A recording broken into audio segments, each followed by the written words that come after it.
वक्ता म्हणून आपण आमंत्रित केलेलं आहे माननीय सुमेधा चिथडे यांना. सर्वप्रथम आपण त्यांचं स्वागत करणार आहोत. आज पुष्पगुच्छाऐवजी सुमेधाताईंनी सूचना केल्याप्रमाणे आपण त्यांना छान मोगऱ्याचा गजरा देणार आहोत आणि आपल्या प्रेमाचं प्रतीक म्हणून हाच मोगऱ्याच्या गजऱ्याचा दरवळ त्या त्यांच्यासोबत घेऊन जाणार आहेत.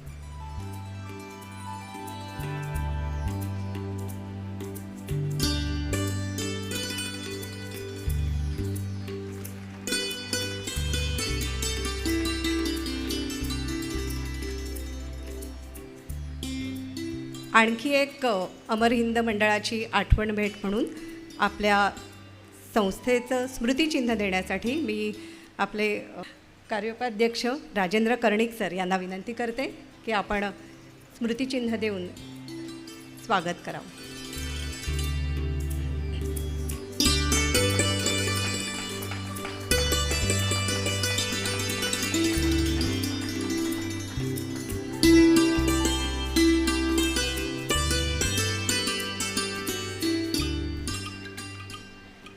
आज मुलाखत आपण सुमेधाताईंची घेणार आहोत आणि त्यातून त्यांचं कार्य उलगडणार आहोत. त्यामुळे औपचारिक असा परिचय करून न देता आम्ही ज्या गप्पा मारणार आहोत त्यातूनच आपल्याला सुमेधाताईंचा परिचय होईल. त्यामुळे आता मी सुद्धा इथे त्यांच्यासोबत बसते आणि तुमच्याशी आणि त्यांच्याशी संवाद साधते. रसिकहो, अमर हिंद मंडळ आयोजित वसंत व्याख्यानमाला उत्तरोत्तर रंगत चालली आहे. शुभारंभाचं व्याख्यान झालं ते अनघा मोडक या तरुण मैत्रिणीचं. रामायणातील ती सलग 2 तास अनघा बोलत होती आणि आम्ही सगळे अक्षरशः मंत्रमुग्ध होऊन ऐकत होतो. प्रभू रामचंद्रांच्या पराक्रमाचा वारसा आपल्या भारतभूमीला लाभलेला आहे. आधुनिक भारताच्या संरक्षणासाठी आपल्या 3ही सैन्य दलातील जवानांमध्ये याच शौर्याचा अंश आहे असं म्हणता येईल. अशा या सैनिकांना अत्यंत खडतर परिस्थितीत वाऱ्या पावसात वादळ वाऱ्यामध्ये प्रसंगी प्रचंड उन्हाचा तडाखा सोसतसुद्धा उभं राहावं लागतं. आपल्या देशाची भौगोलिक रचना अशी आहे की उत्तरेला हिमालयाची उत्तुंग शिखरं आहेत आणि दक्षिणेला हिंदी महासागर आहे. अर्थातच संरक्षणासाठीची आव्हानं ही वेगळी वेगळी आहेत. यातलं उत्तरेकडचं त्यातूनही पूर्वोत्तर भागातलं जे आव्हान आहे ते सुसह्य करण्यासाठीचं उत्तर सिर्फने शोधलेलं आहे. सिर्फ सोल्जर्स इंडिपेंडंट रिहॅबिलिटेशन फाउंडेशन हे या संस्थेचं पूर्ण रूप आहे. या सिर्फच्या संस्थापक सुमेधा चिथडे यांना आज आपण आमंत्रित केलं आहे. वसा देशप्रेमाचा ध्यास जवानांच्या श्वासांचा असा आजचा आपला विषय आहे आणि व्याख्यानाऐवजी सुमेधाताईंशी गप्पा माराव्या असं वाटलं आणि त्यातून अधिक मुद्दे उलगडत जातील असं वाटतं. बघूया, आपण सुरुवात करूया. 17,20,00,000 रुपयांचे प्रकल्प आजवर त्यांनी भारतीय सैन्य दलाला समर्पित केलेले आहेत. राष्ट्रप्रेम आणि राष्ट्रभक्तीचं आपल्या प्रत्यक्ष कार्यातून उदाहरण घालून देणाऱ्या अशा सुमेधा चिथडे आणि त्यांचे जोडीदार योगेश चिथडे यांच्या कार्याला आज खरं तर आपण मानवंदना देणार आहोत. वसा देशप्रेमाचा खऱ्या अर्थाने असा वसा घेऊन तो वसा सातत्याने त्या पाळत आहेत, प्रत्यक्ष आचरणात आणत आहेत. त्यांच्याकडून त्यांच्यापासून थोडीशी तरी प्रेरणा आपल्याला प्रत्येकाला मिळाली तर खरोखरच या भारतभूमीचं भाग्य उजळेल असं निश्चित वाटतं. सुमेधाताई, सगळ्यात आधी तुमचं स्वागत मगाशी फुलांनी केलेलं आता शब्दांनी करते. आणि आत्ता जे आपलं काम झालेलं आहे संस्थेचं तिथून आपण मग मागे जाऊया. तर आत्ता अलीकडेच तुम्ही अरुणाचल प्रदेशामध्ये 4था ऑक्सिजन प्लांट उभा केलेला आहे, तर तिथून सुरुवात करूया. 4था ऑक्सिजन जनरेशन प्लांट असं नेहाने आत्ता सांगितलं. तत्पूर्वी मी अमर हिंद मंडळाला मनापासून धन्यवाद देते की ह्या व्याख्यानमालेचा आणि खास करून मुंबईकरांना मी केवळ तुमच्या समोर आले म्हणून म्हणत नाही, पण ह्या राष्ट्रसेवा कार्यामध्ये मुंबईकरांचे योगदान, तुमचा उत्स्फूर्त सहभाग, प्रतिसाद हा कौतुकास्पद आहे. हे मी आवर्जून जिथे जिथे जाते तिथे तिथं नोंदवते. कारण आयुष्यात जी माणसं मला असं उत्तर देतात ना, नेहा की अगो नाही वेळ होत, मी म्हटलं मुंबईकरांकडे वेळ खूप कमी आहे, पण अतिवेगवान जीवनामध्ये तरीसुद्धा ते वेळ काढतात आणि चांगल्या गोष्टींसाठी बरोबर उभे राहतात हे आपण त्यांच्याकडनं घेऊया. आणि ह्या तुमच्या उत्तम प्रतिसादामुळेच मी इथं आहे. चौथ्या प्लांटविषयी म्हणशील तर अरुणाचलमधला हा चौथा नाही, अरुणाचलमधला हा दुसरा प्लांट आहे. तो सुभानसिरी आर्मी फील्ड हॉस्पिटलला आपण हा हँडओव्हर केलेला आहे. त्याच्या मागे अगदी पहिला प्लांट चौथा, तिसरा, दुसरा एक असं जायचं. तर चौथा अरुणाचल सुभानसिरी, तिसरा अरुणाचल तवांग. अच्छा. दुसरा म्हणजे देशातला चौथा असं. देशातला चौथा. हां हां. देशातला तिसरा अरुणाचल तवांग. अरुणाचलमधला चौथा. हां. दुसरा जम्मू काश्मीर कुपवाडा आणि पहिला जगातली सर्वोच्च युद्धभूमी सियाचेन. असे ते 4 ऑक्सिजन जनरेशन प्लांट. पण ते प्राणवायू आणि त्याविषयाशी काम करणं हेच एक मोठं आव्हान होतं. आणि ती खरी परीक्षा, सुरुवात किंवा म्हणाल तर परमेश्वराने दिलेली सेवेची एक संधी होती. किती वर्ष हे काम सुरू आहे आपलं? 1999 पासून. अच्छा. म्हणजे आता 27 वर्ष जवळजवळ झालेली आहेत या कामाला. आणि सातत्याने याच्यासाठी अर्थात जनसहभागातून हे काम सुरू आहे. पण कुठचंही काम करताना आधी केलं आहे मग सांगितलं आहे असं सुमेधाताईंच्या बाबतीत म्हणावं लागेल. कारण या प्रकारचं काम करण्यासाठी खूप मोठ्या निधीची आवश्यकता असते. जसं मगाशी म्हटलं तसं 17 कोटी म्हणजे खरोखर लिहितानासुद्धा आपण त्याच्यावर किती शून्य लिहायची असा प्रश्न पडावा. पण हे एका स्त्रीने कसं काय शक्य झालं असेल, कसं तिने हे जमवलं आणि ते सुद्धा अत्यंत पारदर्शकपणे सामाजिक संस्थेचं काम करत हे कसं शक्य झालं हे खरोखरच ऐकण्यासारखं आहे. आणि सुमेधाताईंच्या ह्या कार्याचा निश्चितच आपण टाळ्यांच्या गजरात सुरुवातीला कौतुक करूया. मुळात प्राणवायू ऑक्सिजन प्लांटची संकल्पना ही कशी काय सुचली? अभ्यास, आवड, सैनिकांबद्दलचा आदर आणि माझे आध्यात्मिक गुरु समर्थ रामदास स्वामी, राष्ट्रसेवा कार्याचे गुरु स्वातंत्र्यवीर विनायक दामोदर सावरकर आणि माझे सैनिक या 3 सकारांनी जे मला घडवलं ना त्याची परिणती म्हणजे हे सेवा कार्य आहे. कारण समर्थ म्हणून म्हटलं की परमार्थ हा अर्थपूर्वक कर्माशी जोडलं जाणं आणि कर्म त्या परमार्थाने सांभाळणं हा जर आपण आपला धर्म आणि कर्माचा संयोग साधला ना तर ते कर्म नक्की शुद्धतेने होतं. फक्त ते जपावं लागतं आणि जगावं लागतं. आणि हे जगण्यासाठी आपल्या समोरचे आदर्श आपल्याला बरोबर त्या रस्त्यावर ठेवतात. इकडनं समर्थ सांगतात तुझी शुद्धता सांभाळ, सावरकर सांगतात ते सिद्ध मात्र कर, ते तत्त्व सांभाळून. या सगळ्यातनं मधनं जाताना तो जो सुंदर प्रवास आहे ना तो म्हणजे हा 27 वर्षाचा अनुभूतीचा प्रवास आहे, 17 कोटींचा. वा. सुमेधाताईंचा परिचय आता थोडासा आपल्याला करून देते. MA M.Ed हे त्यांचं शिक्षण झालेलं आहे. संगीत नाट्य क्षेत्रामध्ये राज्य पातळीवर त्यांनी सहभाग घेतलेला आहे. अनेक पारितोषिकं त्यांना आत्तापर्यंत मिळालेली आहेत. आणि अर्थातच सिर्फच्या कामासाठी वेगळी आणि अन्यत्र त्या शिक्षिका म्हणून जवळजवळ 25 वर्ष जवळजवळ 25 वर्ष शिक्षिका म्हणून विद्यार्थ्यांना घडवण्याचं काम या शिक्षिकेने केलेलं आहे. आणि त्या एका सैनिकाची पत्नी आहेत, एका सैनिकाची मातासुद्धा आहेत. तर ही पार्श्वभूमी थोडीशी कौटुंबिक तुमची आम्हाला सांगा. लहानपण, मध्यमवर्ग, संस्कार म्हणजे आत्ता केवळ का मला या शब्दांचं सुद्धा हसायला यायला लागलेलं आहे की हल्लीनं मुलांवर संस्कार नाही. ते आपण सगळे वाक्य आणि शब्दांना नेहा गुळगुळीत करून टाकलेत कारण ते जगण्यामध्ये जोडले गेलेले नाही आहेत. ज्या कुटुंबामध्ये मी जन्माला आले ते राष्ट्रीय स्वयंसेवक संघाच्या परिवारामध्ये. त्यामुळे अर्थात रुजलंच असं की स्वतः आधी राष्ट्रप्रथम. कुठल्याही छोट्या घरातल्या गोष्टीपासून ते समाजापर्यंत स्वतः आधी दुसऱ्याचा विचार करण्याचे संस्कारच माझ्यावर घडले. ते माझ्या वडिलांच्या आईवडिलांकडनं.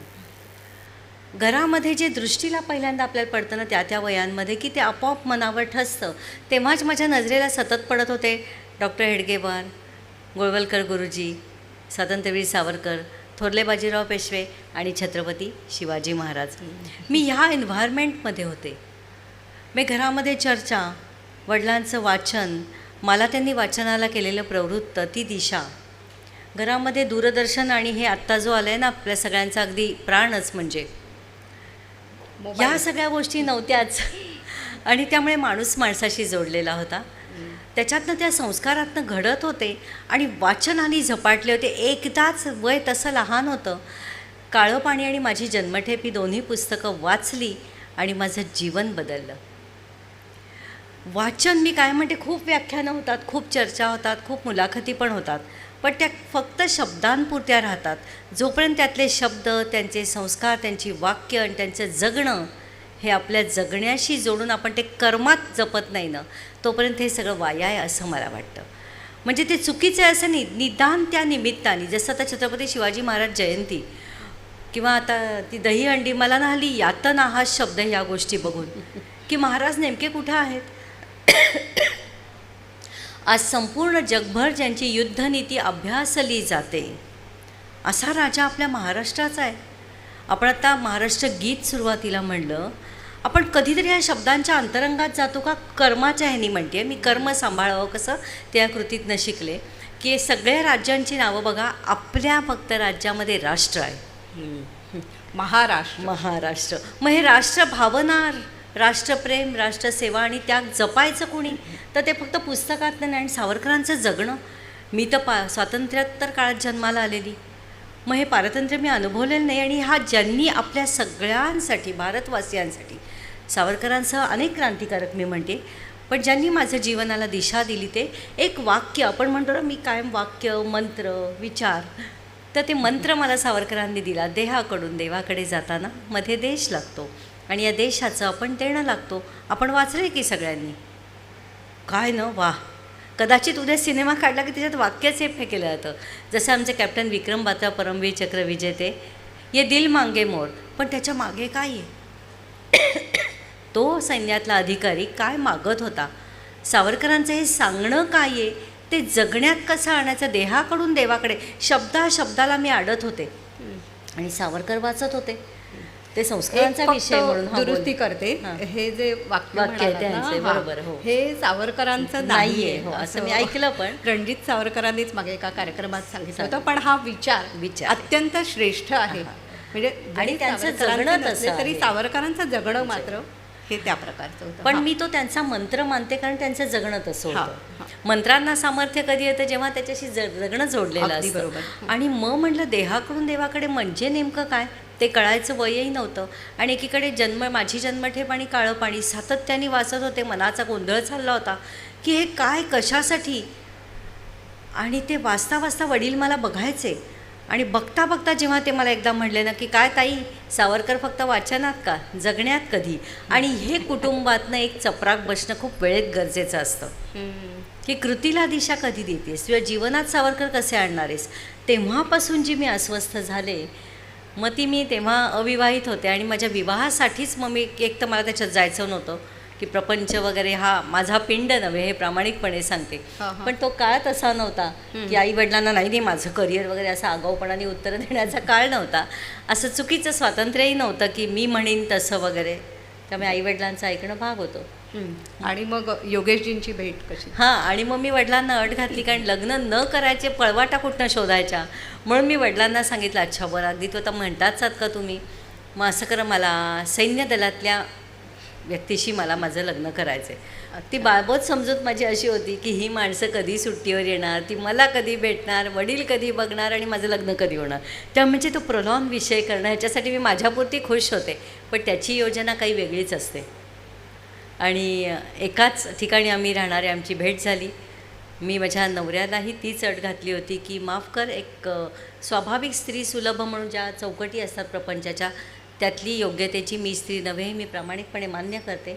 मग काय तुला करायचं आहे नेमकं? तर येस, मला माझ्या स्वतःच्या पलीकडे जाऊन जे काय आयुष्य परमेश्वराने दिले त्याच्यामध्ये राष्ट्राची सेवा करायची, त्याचा मार्ग मी शोधते. तू साथ देशील तर पुढचा विवाहाचा विचार प्रत्यक्ष कृतीनंतर.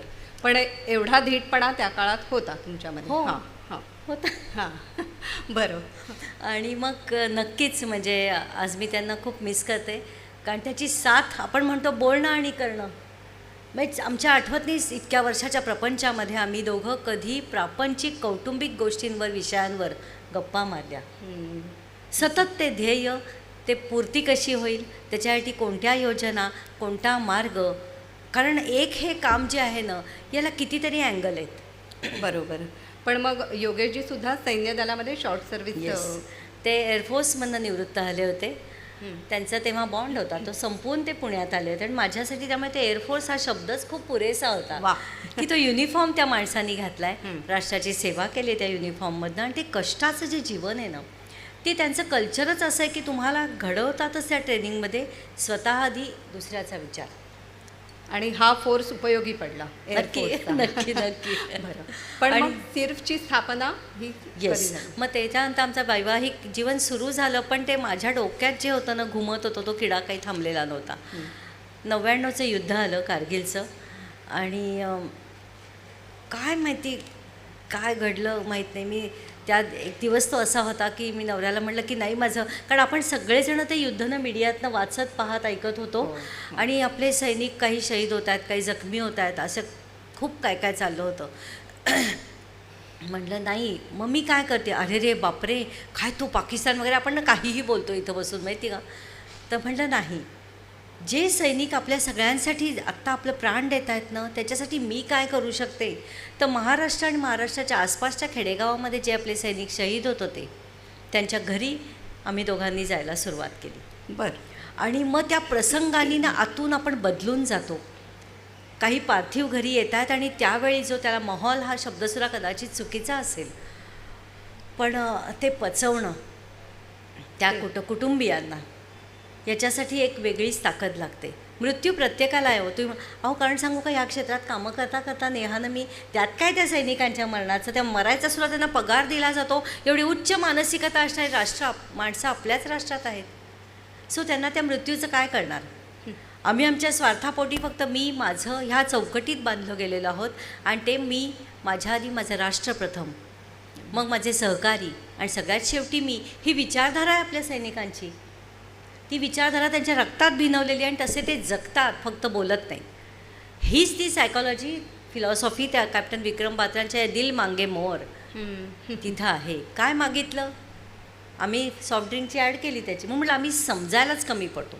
रीडिंग बिटवीन द लाईन्स नाही आहे नेहा, 2 शब्दांमधलंच आधी वाचायला आणि समजायला शिकलं पाहिजे. मग त्या कुटुंबियांकडे जायला सुरुवात केल्यावर इंटिरियरला माझा प्रवास अधिक होता. मग समोर असं आलं की कित्येक ह्या मुली छोट्या आहेत, लहान वयात लग्न झाली आहेत. आपला नवरा सुट्टीवर येतो, सुट्टीवरून जातो काय, आणि तो जातोच. म्हणजे कित्येक गोष्टी पचनी न पडणाऱ्या होत्या. आणि मग ह्या मुलींच्या भविष्याचं काय. काहींना छोटी मुलं आहेत, आईवडील डिपेंडंट आहेत, अशा बऱ्याच अनेक फॅमिली प्रॉब्लेम्स असतात. या मुली कमी शिकलेल्या होत्या, त्यांच्या भविष्याचं काय. म्हणजे आपण शहरामध्ये राहणाऱ्या स्त्रियांनी ना तर आपला आगाऊपणा कमीच करावा असं मला वाटतं, किंबहुना तो सोडून द्यावा. पण तो कधी सोडू आपण, जेव्हा आपण ते जीवन बघू.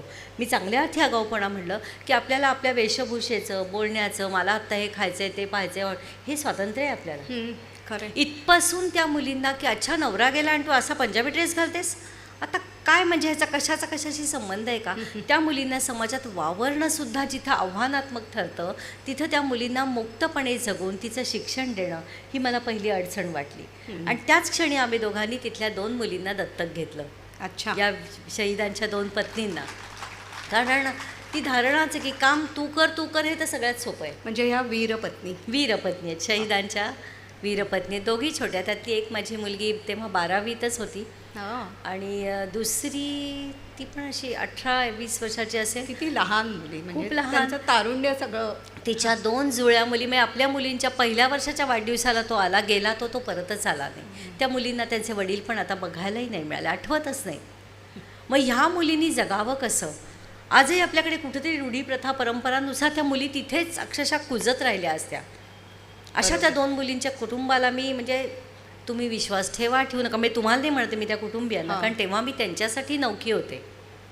पण जेव्हा आपण कृतीतनं विश्वास देतो ना, तेव्हा तो विश्वास, कारण त्या मुली माझ्याशी पटकन मोकळ्या होणार नव्हत्या, जरी मी एका ऑफिसरची आई असले तरी. त्यांना हळूहळू मोकळं करत आज माझी ती जी मी 12वीतली मुलगी, ती आज MA विथ इंग्लिश आहे. अरे वा. तिचं मला आनंद वाटतो सांगायला की तिचं रिमॅरेज करायला मला सुद्धा आनंद मिळाला तिच्या मर्जीने. कारण एखाद्याच लग्न म्हणजेच आयुष्य मार्गी लागणं असं मी म्हणत नाही, पण तिच्या निवडीनुसार तिला तशी साथ मिळाली. तोही तुझा दुसरा साथीदार हा सैन्यदलातच आहे. म्हणजे हे जे जगणं आपल्या तृप्त तिच्या मार्गी मी लावलं ना, हा जो आनंद असतो एका आईला ना, म्हणून म्हटलं जन्मजात मी एका मुलाची आई आहे की जो आपल्या राष्ट्राची सेवा करतो, ह्याचा मला जास्त आनंद आहे. मी कायम माझ्या मुलासुद्धा कधी बोलताना सरळ नाही बोलत बरं का, म्हणजे हां एकदा अगदी गंमत म्हणून आठवण सांगते. नुकता तो जॉईन झाला आणि काय असे रेग्युलर रोज आपल्याला जी सवय ना, उठलीस का मुलीला, झोपलीस का, आणि मुलाला सुद्धा इथून पाऊल बाहेर टाकलं की त्या इथून कुठे पोचलास, आधी तुला शांत राहा ना, बघेल ना तू आता. पण आमच्या मुलांचे फोन क्वचित यायचे, तर कधीतरी मीच त्याला केला होता फोन आणि गुड मॉर्निंग सर, त्याला असं वाटलं कोणतीतरी लेडी ऑफिसर बोलते, तो म्हणला गुड मॉर्निंग मॅम. आणि अगं आई काय सारखं मी हेच म्हणत असतो इथे, तू कारण तू मला त्या युनिफॉर्ममध्येच बघायला छान वाटतोस, कारण तुझी ती फर्स्ट प्रायोरिटी आहे. सो माझा फोन तू कधी नाही घेतलास तरी चालेल, मी तुला करणारच नाही. आणि तेव्हापासून मी स्वतःला कन्व्हिन्स केलं की अच्छा मुलाची खूप दिवसात बोलले नाही हो, तो मला रडायचं नाही फालतू, त्याला कशासाठी पाठवलं आहे, त्याचं काम त्याला पहिल्यांदा करू दे, त्याला मागे खेचायचं नाही, त्या प्रायोरिटीज तुझ्या आहेत. जेव्हा ऑपरेशन सिंदूर चाललं होतं मला नंतर कळलं माझा मुलगा तिथे होता, त्या एरियात तो होता. मग मी काय करायला पाहिजे होतं, अश्रू गाळत बसायला पाहिजे होतं की आता काय माझ्या मुलाचं होणार. अशा अनेक आयांनी आपली मुलं, अनेकांनी आपले पती, अनेकांनी आपले भाऊ तिथे उभे केलेत, त्यांना फॅमिलीकडनं बळ खूप द्यावं लागतं, ते देणं आपलं काम असतं. आपण सगळ्यांनी काही म्हणजे हातात शस्त्र घेऊन जायला पाहिजे असं नाही, त्यांची भक्कम ताकद बनून पण आपण उभं राहू शकतो. केवढा धीरोदात्तपणा आहे नाही का, काही नाही अगं, हे केलंच पाहिजे आपण. हल्ली मला तेच सांगते नेहा गमत, जागतिक महिला दिन, नंतर काय मातृदिन, म्हणजे आपण काय झेंडा बिंडा लावून आलो की काय कुठं असं वाटतं मला. निसर्गदत्त ज्या जबाबदाऱ्या, ज्या स्ट्रेंथ आपल्याला मिळाल्या, त्याचा आपण योग्य उपयोग समाज राष्ट्र उन्नतीसाठी करणं हे आपलं कर्तव्य असू शकत नाही का. त्याच्यात अशी आरती कशी काय ओवाळायची मला काय कळतच नाही म्हणजे. आणि त्यामुळे आपलं कर्तव्य म्हणून कुठल्याही सेवा कार्याकडे बघावं, या उद्देशाने हा प्रवास सुरू झाला. त्या दोघींना दत्तक घेतलं आणि मग त्या कुटुंब परिवारांशी अनेक मी जोडले गेले. सॅमल्टेनियसली माझं वाचन चाललं होतं, जो पहिल्यापासूनच आवड होती की भारताच्या सीमारेषांचा, आपले भारताचे आंतरराष्ट्रीय संबंध. उद्याच आपले अविनाश धर्माधिकारी याविषयी बोलणार आहेत. आत्तासुद्धा आपण इथं आहोत, मी त्याच विषयामध्ये काम करणारी आहे म्हणून सांगते.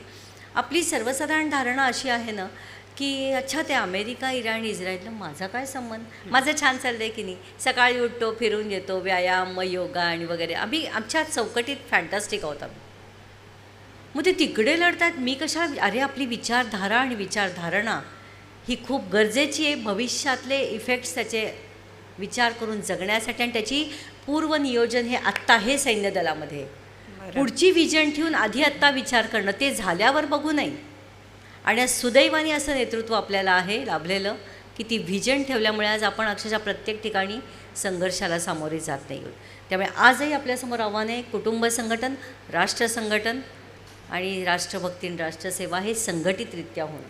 आता आपण मगाचपासून बोलतोय तर एकदा सिर्फचं काम, ऑक्सिजन जनरेशन प्लांट्स हे काय आहे हे एकदा जरा वेळ मला वाटतं इथले लाईट्स घालूया आणि आपण सगळ्यांना पडद्यावरती दाखवूया, स्क्रीनवर स्लाईड्स काही की ज्या बघत आपण अधिक लोकांना कल्पना येईल की हे काम कशा प्रकारे चालतं.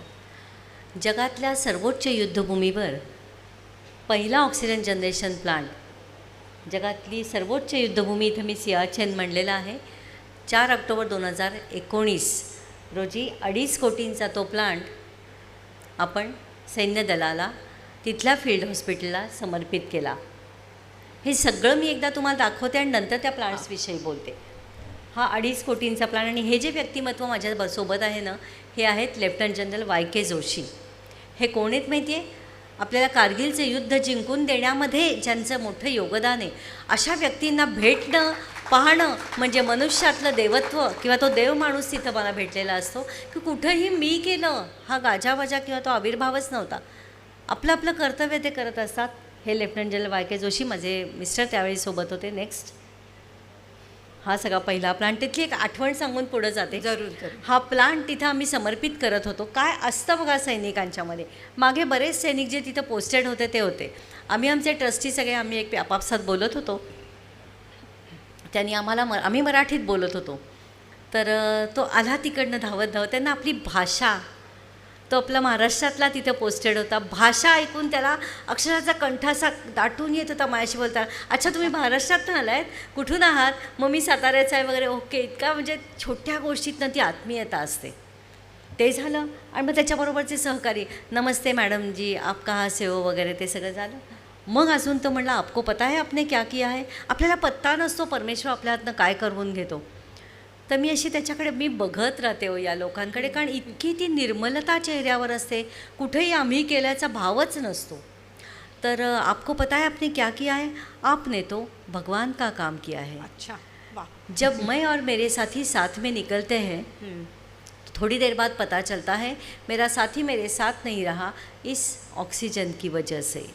सुमेधा, ते थोडीशी कल्पना देऊया की सियाचीनची भूमी कशी आहे आणि याची गरज काय आहे. नक्की. हां. हायेस्ट बॅटलफील्ड असल्यामुळे साधारण 18,000च्या वरती उंचावर असलेली युद्धभूमी आहे, की जिथं जगातली सर्वोच्च. जगातली सर्वोच्च, भारतातली नाही. आणि याचं साधारण लोकेशन आपण बघायला गेलं तर भारत, चीन आणि पाकिस्तान या तिन्ही देशांच्या सीमारेषा जिथे एकत्र येतात तिथे हे ग्लेशियर आहे. वर्षाचे 12ही महिने तिथं 30 ते 35 फूट बर्फ आहे. वाऱ्याचा वेग ताशी 60 ते 80 किलोमीटर पर आवर आहे. बापरे. काही फुटांवरचं दिसत नाही.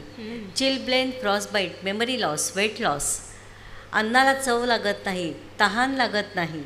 आणि अधिक अल्टिट्यूड म्हणजे आपण अधिक उंचीवर असल्यामुळे तिथे हवेमध्येच प्राणवायूचं प्रमाण अत्यंत कमी आहे. म्हणजे ह्या सगळ्या ॲडव्हर्सिटीज तर त्यांना फेस करायच्याच आहेत, पण त्या पलीकडे ज्याच्यावर आपण जिवंत आहोत तो प्राणवायू तिथे उपलब्धच नाही हवेमध्ये. अशा वन स्टेप वन ब्रेथ ही त्यांची जीवनशैली. हे मी नुसतं वाचलं होतं आणि वाचन आणि कुठंतरी वाचतं हे माझं कुठे जमत नव्हतं. आणि त्यामुळे त्या अस्वस्थतेतनं त्या प्रश्न जन्माला आला आणि त्याचं उत्तर म्हणजे हा प्लांट होता. आणि मग त्या प्राणवायूसाठी म्हणजे तुमच्यासमोर नेला. सॉरी, अशी एक स्त्री बसलेली आहे की जिला त्यातलं तांत्रिक ज्ञान नाही, कुठलं ट्रेनिंग मी घेतलेलं नाही, मी वैद्यकीय शाखेची नाही, पण तो प्रश्न मात्र माझा होता. आणि मला त्यांच्या श्वासासाठी माझ्या प्रत्येक श्वासागणी ध्यासानी काम करायचं होतं. आणि असा 2015ला हा घेतलेला हातात प्रश्न 2019ला म्हणजे आम्हाला 15ला अभ्यास करत करत आम्हाला साधारण उत्तर अंदाज येत होता. पण इतक्या उंचीवर असा प्लांट बसवणं की -35 आणि -55 डिग्री आपण तापमान ऐकलं आहे का कधी? या पद्धतीच्या तापमानाला तिथं कोणतीही यंत्रणेने काम करणं. त्यामुळे देताना सुद्धा आमच्या म्हणून माझा नवरा ग्रेट विजनरी होता. कुठलं तरी काम करायचं आणि फोटो काढायचा आणि तिथं द्यायचा हा फोटोचा विषय नव्हता. हो, हा ॲक्च्युली त्यांच्या श्वासासाठी काम करायचा विषय होता. त्यामुळे ते काम असंच करायचं होतं की तिथं प्राणवायू असा आहे का, जरा थांबा, वेटिंग आहे, रजिस्ट्रेशन करा, आम्ही तुम्हाला कळवू. तातडीने त्या क्षणी ते शुद्ध वायू मिळाला पाहिजे त्यांना. त्यामुळे यंत्रणाच अशी पाहिजे होती की जी बंद पडणार नाही. तिथली मॅनपॉवर आपल्याला वाचवता आली पाहिजे आणि शुद्ध प्रमाणातला ऑक्सिजन हा त्यांना ताबडतोब देता आला पाहिजे. अशी यंत्रणा आपल्या देशामध्ये तेव्हा असेंबल केलेला प्लांट होता. मग मुद्दा असा होता की तो असेंबल करणं, त्या यंत्रणामधलं काही कुठलं बंद पडलं की त्या विषय असा आहे की थांबळा हे नाही उत्तर. त्यामुळे कंटिन्युअसली ती प्रोसेस चालू राहणं. म्हणून मग अशी कोणती यंत्रणा, अशी टेक्नॉलॉजी कोणती, ती जर्मन देशामध्ये होती. अच्छा, म्हणजे ह्या सगळ्याचा अभ्यास आधी करावा लागला. 4 वर्ष आम्ही दोघं फक्त अभ्यासच करत होतो. बापरे. आणि मग आधी म्हणजे 15च्या आधीपासून हा अभ्यास सुरू होता. अभ्यासातनं मग उत्तर आलं की ठीक आहे, oxygen generation plant refilling centre, पण तो आपल्या भारत देशामध्ये ही टेक्नॉलॉजी नाही. मग कुठे ती शोधली. बरं, उद्या असं आहे, हे करायचं काम तर जे आम्ही आधी काम सुरू केलं ते आमच्या दोघांच्या पगारात नव्हतं. हे काम अभ्यास करायला त्याचं आलेलं आर्थिक गणित होतं ते 2.5 कोटींचं. आमच्या दोघांकडे कुठला मध्यम वर्गाकडे 2.5 कोटी पैसा, आणि मला देणार तरी कोण होतं. मग तुम्हाला सांगते, इथं ती आध्यात्मिक ताकद आपल्याला उभी करते. आणि सगळ्यांना सांगायला मला खरोखरच म्हणजे अंगावर काटा येतो आपल्याला ऐकताना सुद्धा, की एका विवाहित स्त्रीने आपल्या हातातल्या सोन्याच्या बांगड्या काढून ह्या राष्ट्रकार्यासाठी अर्पण केल्या अगदी सहजतेने. किती अवघड गोष्ट आहे. स्त्रीधन आपण ज्याला म्हणतो ते स्त्रीधन हे देशासाठी आपल्या त्यांनी अर्पण केलं. म्हणजे मी मगाशी जे म्हटलं, आधी केले मग सांगितले, ते खऱ्या अर्थाने आधी पहिलं मी स्वतः देते, मगच मला दुसऱ्याकडे मागण्याचा हक्क आहे, हा त्यामागचा विचार असावा. बरोबर ना? नक्की. आणि थोडीशी पुन्हा म्हणतात ना की माझी ह्या मागची विचारधाराच वेगळी आहे की दागिन्यांनी जे सौंदर्य येत असतं ना, तर पुढे काही बोलायलाच नको. त्यामुळे ज्या गोष्टी मुळात इथं सोडून जायच्यात, त्यामुळे अधिक उंची कपडे आणि अधिक प्रचंड दागदागिने म्हणजे आपण सुंदर दिसतो ह्याच्यामध्ये मला सगळ्यात गरीब आपणच असतो हे पहिलं जाणवतं. कारण म्हणजे आणि आपल्या काय माहीत नाही परंपरेने असेल व्हॉट एव्हर काय असेल, त्या दागिने आणि मोठे कपडे ह्यांनी नाही सुंदरता. जेव्हा मी ज्या लोकांना फॉलो करते ना, त्याच्यात त्यांनी मला हेच संस्कार केले की ते सौंदर्य तुझ्या विचारांमधलं असू दे, जे तुझ्या कृतीमध्ये उतरेल ती तुझी खरी सुंदरता असेल. मग ही सुंदरता आपण जपली पाहिजे आणि त्या सुंदरतेचा ध्यास आपल्या जगण्यातनं आला तर आपण समाजाकडे पोचवू शकतो. पण आपली मानसिक धारणा सांगते. मग मी काय केलं, माझ्या सद्गुरूंपुढे उभी राहिले की 2.5 कोटी उभारायचे तो माझ्यासाठी. मला यातलं काहीच नको आहे, तुम्ही मला मार्ग दाखवा. कोण मला 2.5 कोटी कोणी लोन देणार होतं? कोणीच नाही. असे मी कुठनं पैसे घेऊ शकणार होते? कुठनंच नाही. मग उभे कुठनं करू? तुम्ही मला रस्ता कळकळीने म्हणतो ना आपण, तुम्ही संतांची चरित्र शिष्य गुरु शिष्य वाचली असतील, तुम्ही अंतःकरणापासून त्यांना हाक मारा, त्यांना विनंती करा, ते रस्ता दाखवतात. ती माझी अनुभूती आहे. समर्थांसमोर उभी राहिले की मला हे काम करायचं, तुम्ही रस्ता दाखवा. तुम्हाला सांगू, हा आतला आवाज बोलतो, काम तुला करायचं आहे. तिथे स्वामी विवेकानंद बोलतात की तुमचा कार्याचा हेतू शुद्ध आहे, पवित्र आहे, कार्यामध्ये पारदर्शकता आहे आणि स्वतः पलीकडचं ध्येय असेल तर अख्ख्या जगाने विरोध केला तरी ती शक्ती तुम्हाला साथ देते. ती माझी प्रचिती आहे.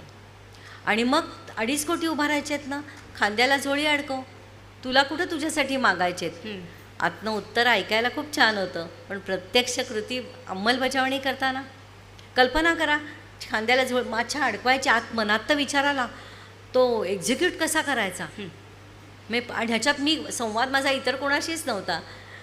असं तर 200-500 रुपये, 1000 रुपये, लाखभर रुपये नाही हो, कोट्यवधीचा 2.5 कोटी पहिल्या प्लांटचं आव्हान होतं. आणि मग मी माझ्यासाठी ठरवलं की एकतर 13 मंत्र, समर्थ म्हणले की श्रीराम जयराम. मग ह्या 13 मी 13 आकडा हा माझ्या मनाशी निश्चित केला. आणि हा प्रयोग आधी मला स्वतःवर करायचा होता की भिक्षा मागायचे, कशी मागू.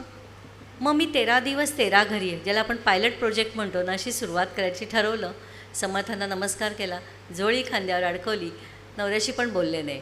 अच्छा. दुसऱ्या दिवशी गेट उघडलं, गेटच्या बाहेर पडले. पहिली 13 माणसं जी मला रस्त्यातनं जाताना भेटली ना, कोणीही, मग ती शाळेत जाणारी मुलं होती, भाजीवाले होते, सफाई करणारे कामगार होते, कुणीही, फक्त 13 माणसं. मग 13च का? कारण ते भान जपणं, मी म्हणते ना, जाण आणि भान, ते भान जपणं की सब कुछ तेरा कुछ नाही मेरा. कारण भिक्षा तुम्हाला काय दीक्षा देते माहिती आहे? वा. भिक्षा तुमचा अहम पायाशी आणते. भिक्षा तुम्हाला समाज मन वाचायला शिकवते. भिक्षा तुम्हाला निर्भय बनवते. भिक्षा तुम्हाला निस्वार्थ करते. भिक्षा तुम्हाला दृष्टी देते. कारण ईक्ष, डोळा, आम्हाला डोळा सगळ्यांना आहे पण दृष्टी नाही आहे. आणि दृष्टी आणि दृष्टिकोन विकसित व्हायला तसं जीवन पाहिजे. किती समर्थांचा खोल विचार त्यामागे होता, तो मला जगायची संधी मिळाली होती. आणि मग 13 दिवसात तर अशी 13 दिवस 13 घरी. आणि घरं कोणती, अशी घराघरात मी नंतर जायला लागले. पृथ्वीमध्ये जितकी शरीरे तितकी भगवंताची घरे, अशी 13 माणसं. पावन भिक्षा. पावन भिक्षा. आणि त्याला नावच मी असं दिले, पावन भिक्षा. सुमेधाताई, असं दुसऱ्या पुढे हात पसरणं, स्वतःसाठी नाही, कामासाठी, समाजाच्या, देशाच्या कामासाठी. पण मला वाटतं हे तुम्ही जे म्हणालात की अगदी सर्वसामान्य माणसापासून सुरुवात केली, त्यातून कुठेतरी भीड चेपली का, की कशा पद्धतीने आपण लोकांना सामोरं गेलं पाहिजे. आणि नाही, मला भीड नव्हतीच. मी म्हणलं समर्थ आत्म निर्भयच बनवतात तुम्हाला, जेव्हा ते स्वतःसाठी नसतं. हां. आणि मग प्रत्येक समोरचा माणूस मला प्रत्येक क्षणाला वेगळा अनुभव देऊन शिकवत होता की काय. आता मी म्हटलं तसं खूप अनुभव सुंदर आले त्या भिक्षेमध्ये, की माणसं हसत होती, नावं ठेवत होती, बाईचं डोकं फिरलंय म्हणत होती, थोडी येडी आहे, स्टंट करते, स्वतःचा मुलगा आहे, स्वतःचा नवरा आहे, हे दाखवायचं असेल. हो, हे तर लोक बोलणारच होती, हे मला अपेक्षितच होतं. आणि त्यातून फेशियल जे एक्सप्रेशन्स असतात ना, त्यात बायकांचं तर तुम्हाला माहितीच आहे, अगदी अपादमस्तक मला न्याहाळायच्या. एक पावनभिक्षेतला गमतीशीर अनुभव सांगते. जरूर सांगा. अगदी. दागिन्यांचा विषय चालला होता ना, तर ही माझी मग हळूहळू लोकांना कळायला लागलं की असं काहीतरी ही करते. अगं पण बावळटेस का, तुला कसं काही वाटत नाही वगैरे, हे सगळं मी ऐकत होते. आणि मला ते खूप छान वाटत होतं की ही लोकं अशीच बोलणार आहेत.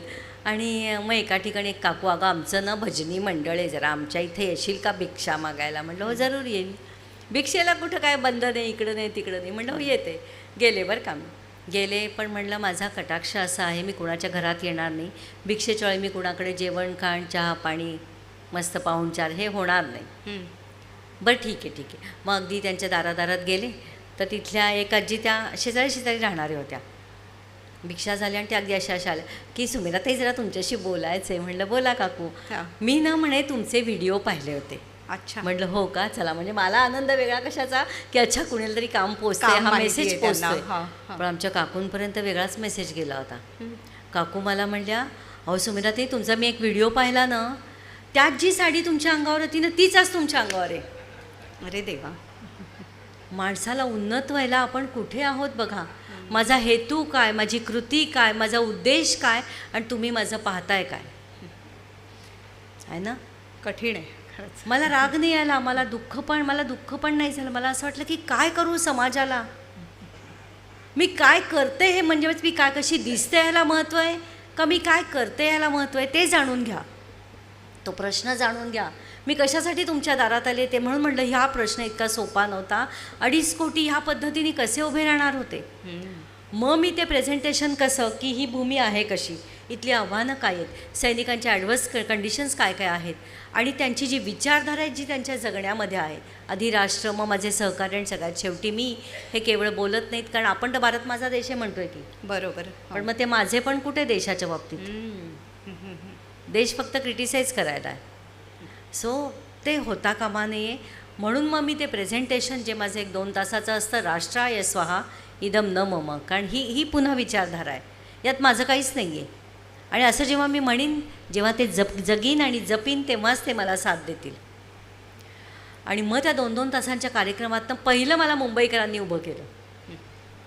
अगदी आनंदाने सांगू इच्छिते, मी पुण्यातनं काम करते, पण माझी ह्या कार्याची अर्थव्यवस्था ही ठाण्यातनं बघितली जाते. मी आवर्जून मी या कार्यातले गुरुच म्हणते, त्यांना त्यांचं नाव घेऊ इच्छिते.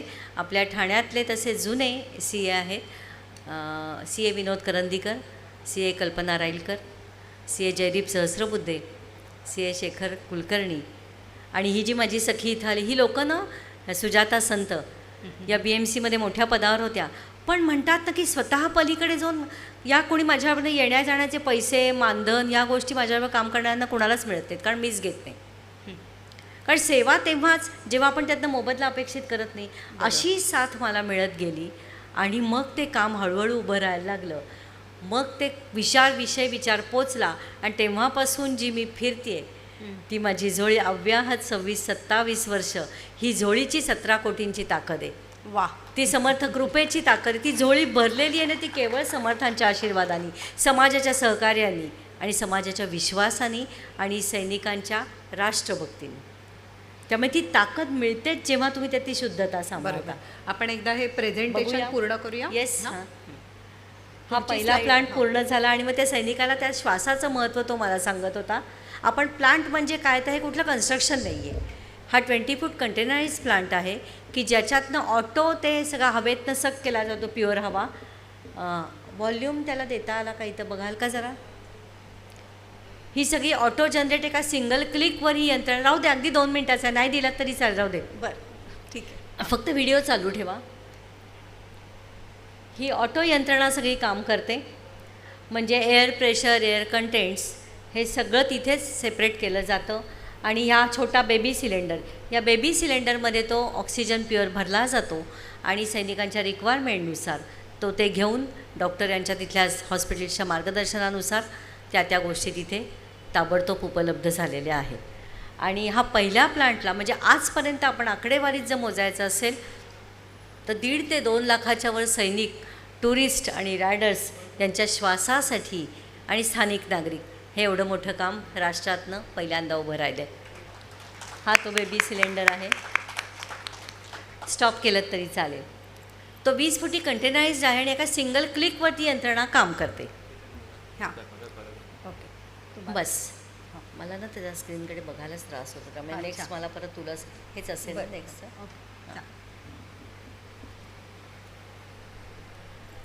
नाही होते बघ, तो स्टॉप कर. ओके लाव. हां हां. आणि आपण म्हणतो ना की कधी आपण अपेक्षाच केली, निरपेक्ष सेवा कार्य केलं ना की अचानक काही लाभ होतात. 4 ऑक्टोबरला हा प्लांट आम्ही हँडओव्हर करून पुण्यात आलो, आणि आमच्या दोघांचं हे ध्येय आहे की आपल्या अखेरच्या श्वासापर्यंत जिथे जिथे हा अल्टिट्यूडला आपले सैनिक आहेत त्यांच्या श्वासासाठी आपण कार्यरत राहायचं, असं आमचं काम चर्चा सुरू होती. आणि माझ्या फोनवर एक फोन आला नमस्ते, आप सुमेधा जी बात कर रहे हो? हम पीएमओ सेक्रेटरीट से बात कर रहे हैं. हमारे पंतप्रधान नरेंद्र मोदी जी आपसे मिलना चाहते हैं. मी घाबरून फोन बंद केला की हा फेक कॉल असेल, मला कशाला पंतप्रधान बोलवत आहेत. पण पुन्हा तो फोन येऊन की सही में वो आपसे मिलना चाहते.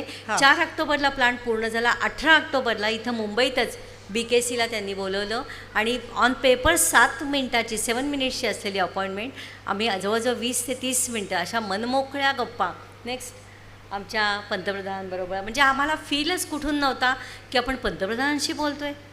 काय नजर आहे, काय नेतृत्व आहे, काय व्हिजन आहे आणि काय अभ्यास आहे. आणि आपल्याला म्हणतो ना आपली दृष्टीच दूषित झाली आहे, म्हणून आपल्याला चांगल्या गोष्टींची पारख नाही आहे. एक एक प्रश्न आम्ही त्यांना आमचा फोल्डर की काम कसं झालं, कसं केलं, त्यांची अपडेट मी बघत होते. त्यांची इलेक्शन होत्या त्यावेळी रॅली होती, हजारो लोक तिथं होती. पण त्यावेळी त्यांनी एवढा आम्हाला वेळ देऊन प्रत्येक पानावर आम्हाला प्रश्न होते. मिस्टरांना विचारलं, एअरफोर्समधनं तुम्ही राष्ट्राची सेवा किती काळ केलीत? अच्छा. 2.5 कोटी उभारलेत कसे, याचं अकाउंट्स ऑडिट कसं, लोकांना विश्वास कसा दिलात, ही यंत्रणा काम काय करते, त्याचं आउटपुट काय आहे, त्याचं पुढे काय तुम्ही फ्युचरमध्ये काळजी घेणार. तर दिलं बंद पडलं, माझे कुठं पैसे आहेत. हा घाणेरडा विचार नाही आहे ना त्याच्यामागे. बरोबर. कारण त्याचं पुन्हा मेंटेनन्स आहे. सुदैवानी टचवूड मग हे अशी ती भेट झाली. आणि नेक्स्ट ह्या मिस्टर आणि मी आणि पंतप्रधान आपले सन्मान. आणि एवढं सगळं सन्मानचिन्ह दिलं. आणि नेक्स्ट पुढे आम्ही निघताना म्हटले, मग एवढ्या गडबडीत ह्या माणसाला एवढं व्यवधान. अच्छा, आप बताओ अभी आपका बेटा कहाँ पे पोस्टेड है? अच्छा. कोट्यावधी जनतेमध्ये कोपऱ्यातले कोण आम्ही एक नवरा बायको, त्यांना एक मुलगा आहे आणि तो सैन्यात आहे, हे त्यावेळी भान राखून तिथं विचारणं आणि जाणून घेणं, हे अजब आहे सगळं. आणि नजरेतच अशी धार आहे ना की तुम्हाला वेगळ्या एक्सरेची गरजच नाही आहे. व्यक्तिमत्वच एक्सरे होऊन बाहेर पडतं. कारण ती शुद्धता असेल ना तर ती शुद्धतेशी बरोबर जाणते. तसं सगळं. आणि पहिले भारताचे CDS chief of defence staff general Bipin Rawat, दुर्दैवाने ही जोडी आता आपल्यामध्ये नाही. पण त्यांनी दिल्लीला की कारण हे भारतातनं आणि जगातनं पहिल्यांदा असं काम झालं की भारतीय सैन्य दलासाठी किंवा सैनिकांसाठी एका सामान्य कुटुंबाच्या 2 व्यक्तींनी एवढं 2.5 कोटींचं काम उभं केलं. म्हणून त्यांनी पण तिकडे बोलवलं आणि आम्ही पुढच्या कामाला लागलो. मग दुसरा प्लांट हा पुढे नेक्स्ट. मीनवाईल करोनाची संकट आलं, त्यामुळे नीड बेस काम करणं की आपण कुठे काम करावं. तेव्हा तिकडनं आम्ही आलो. एक आव्हान सांगते.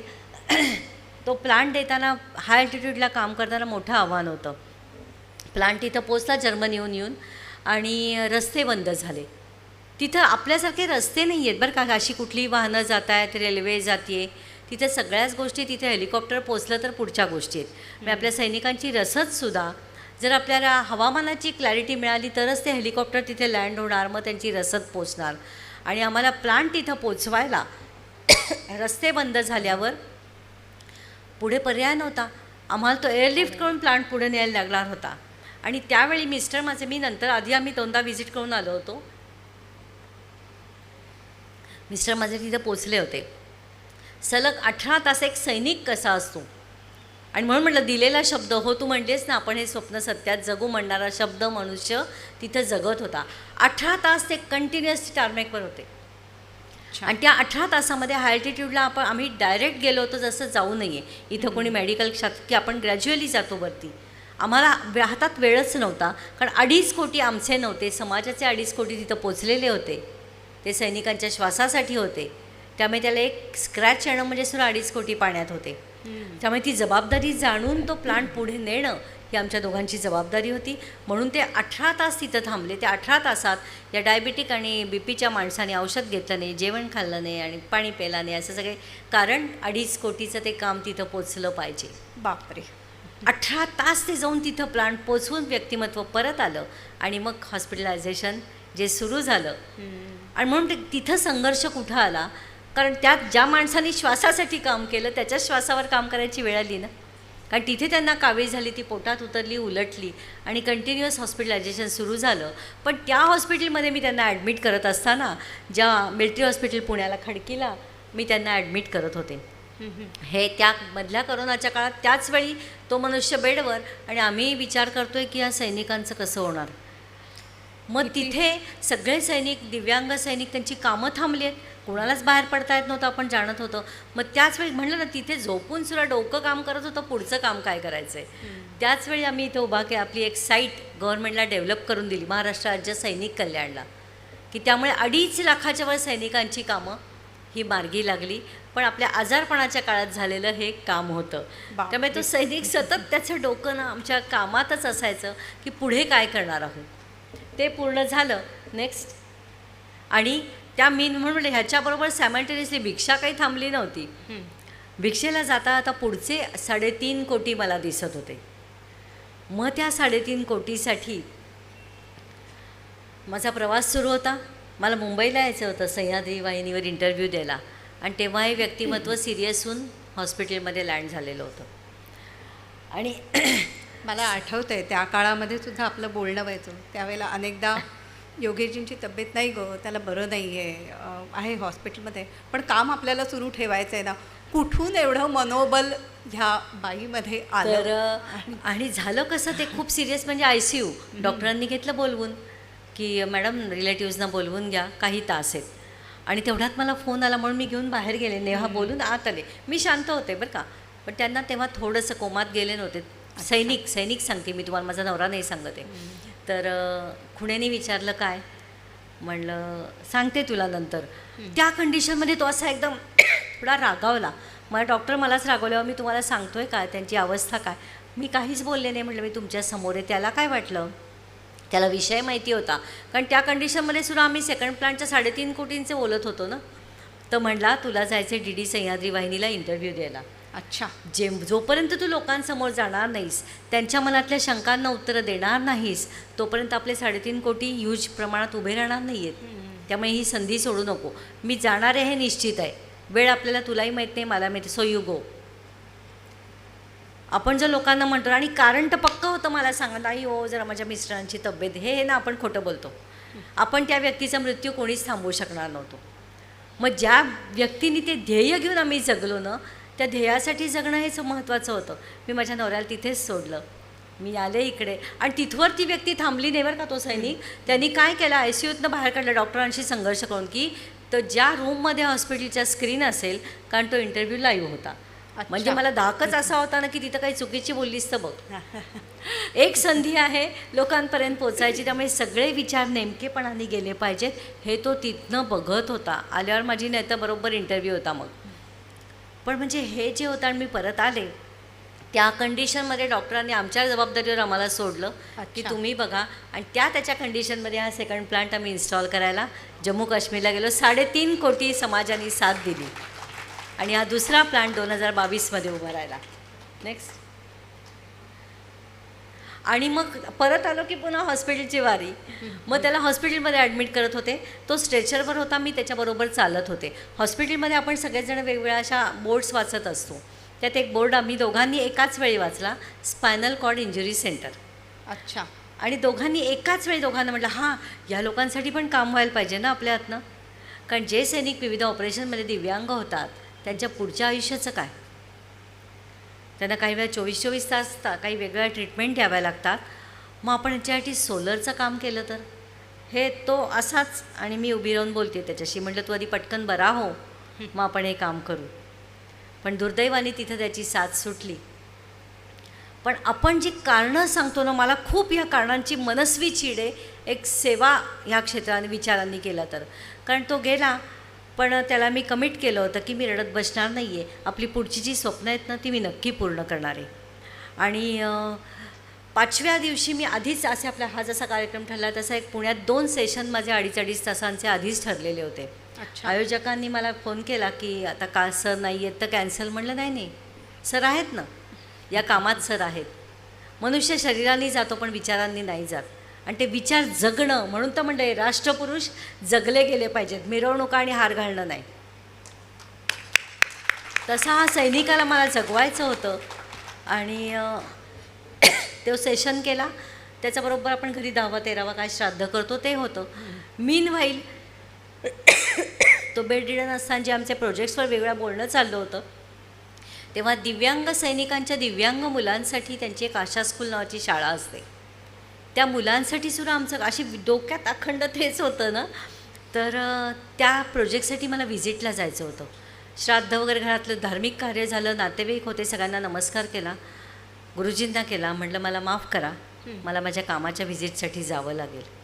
लोकांच्या दृष्टीने मी मूर्ख बाई होते, जरा अतिच करते अशी बाई होते मी. एवढं काय अगदी पडलंय का, उद्या जाऊन नाही चालत का? सगळं चालतो. उद्या नाही, पुढचा क्षण कुणाचाच कुणाला माहिती नाही. त्यामुळे आज, आत्ता आणि या क्षणी या श्वासाला कामच झालं पाहिजे. त्यामुळे मी तिथे नमस्कार केला सगळ्यांना. लोक काय म्हणतात, लोकांना काम नको द्यायला का बोलायचं? कारण ते नेहाजी म्हणजे लोकनिंदा जी आहे ती सगळी अगदी सहजतेने आणि स्वीकारली.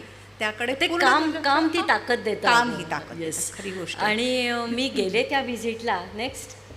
आणि हे नेक्स्ट पुढची स्लाईड. हा solar water heater system plant within 8 months माझ्या नवऱ्याच्या मृत्यूनंतर उभा राहिला.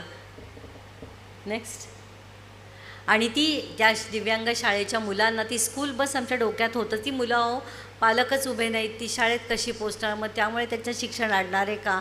आपल्याला कित्येक प्रश्न. मी म्हणणार माझ्या या 27 वर्षाच्या सेवा कार्यात मी एक सैनिक बघितला नाही का त्याचा परिवार बघितला नाही की आता आम्हाला काही फुकट मिळावं, आम्हाला काही मदत करावी, आम्हाला कुठं रिझर्वेशन मिळावं, अशी गिरी हुई सोच ज्याला म्हणतात ना, ती या सैन्य दलात नाही. त्यामुळे मी अभिमानाने सांगू शकते, भारत देशामध्ये आपल्याला 2 संघटनांवर विश्वास ठेवला पाहिजे. एक आहे राष्ट्रीय स्वयंसेवक संघ आणि एक आहे आपलं भारतीय सैन्य दल, की जे स्वतः आधी राष्ट्राचा विचार करतं, कुठल्याही जात, धर्म, वंश, पंथ, भाषा या सगळ्याच्या पलीकडे जाऊन. आणि म्हणून अशी कामं उभं राहतात सगळ्यांची. कारण ते आपल्याकडे ते गुळगुळीत केलेलं एक अजून एक वाक्य आहे ना, देणाऱ्यांनी देत जावं, कंटाळा येतो ऐकून. मग बोलणाऱ्यांनी बोलत राहावं, करणाऱ्यांनी करत राहावं.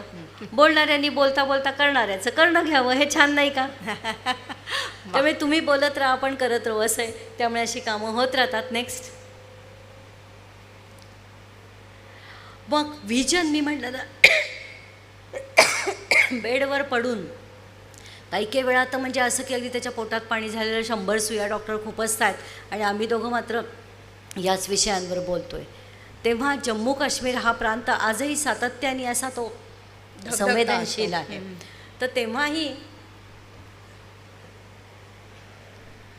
शहीद परिवारातल्या ज्या आपल्या स्त्रिया आहेत, वीर नारी आम्ही त्यांना म्हणतो, वीरपत्नी, त्यांच्या आर्थिक स्वावलंबनासाठी आपण काय करू शकतो. म्हणून जम्मू काश्मीर सांबा डिस्ट्रिक्टमध्ये ही एक बेकरी या महिला चालवतात ज्या वीरनारी आहेत. त्या वीरनारींचं वेतन आम्ही संस्थेकडनं देतो की त्या मुली आपला संसार आपल्या स्वकमाईवर जगतील. म्हणजे समाजातनं जो पैसा येतो त्यातनं नेमकं काय उभं राहतं हे समाजाच्या दात्यांपर्यंत पोचावं, त्याचा हा प्रयास आहे माझा. मी काही केला हा भागच नाही. जोपर्यंत तुम्ही साथ देत नाही तोपर्यंत मी काय करू शकणार आहे. फक्त हे अशी कामं. नेक्स्ट. आणि मग काही दिव्यांग सैनिकांची दिव्यांग मुलं आहेत. आत 1-2 लाखाच्या व्हीलचेअर ते कुठनं घेणार? आपला नवराच राहिला नाही, ती कुटुंब बघेल, 2 वेळचं पोट बघेल, त्यांचं शिक्षण बघेल, काय ह्या सुविधा देईल.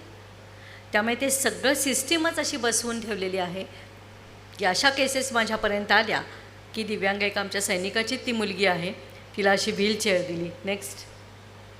आणि मग जे नवऱ्याला कमिट केलं होतं त्यातला हा 3रा प्लांट अरुणाचल तवांगचा 3.5 कोटींचा, तो आत्ता 2023ला, म्हणजे तो 22ला गेला आणि 23ला ही स्कूल बस, तो solar water heater system plant, हा 3रा, म्हणजे तो आत्ता असताना तो कुठेतरी आहे आणि तो हे बघतोय की हे ती काम नक्की करते म्हणून.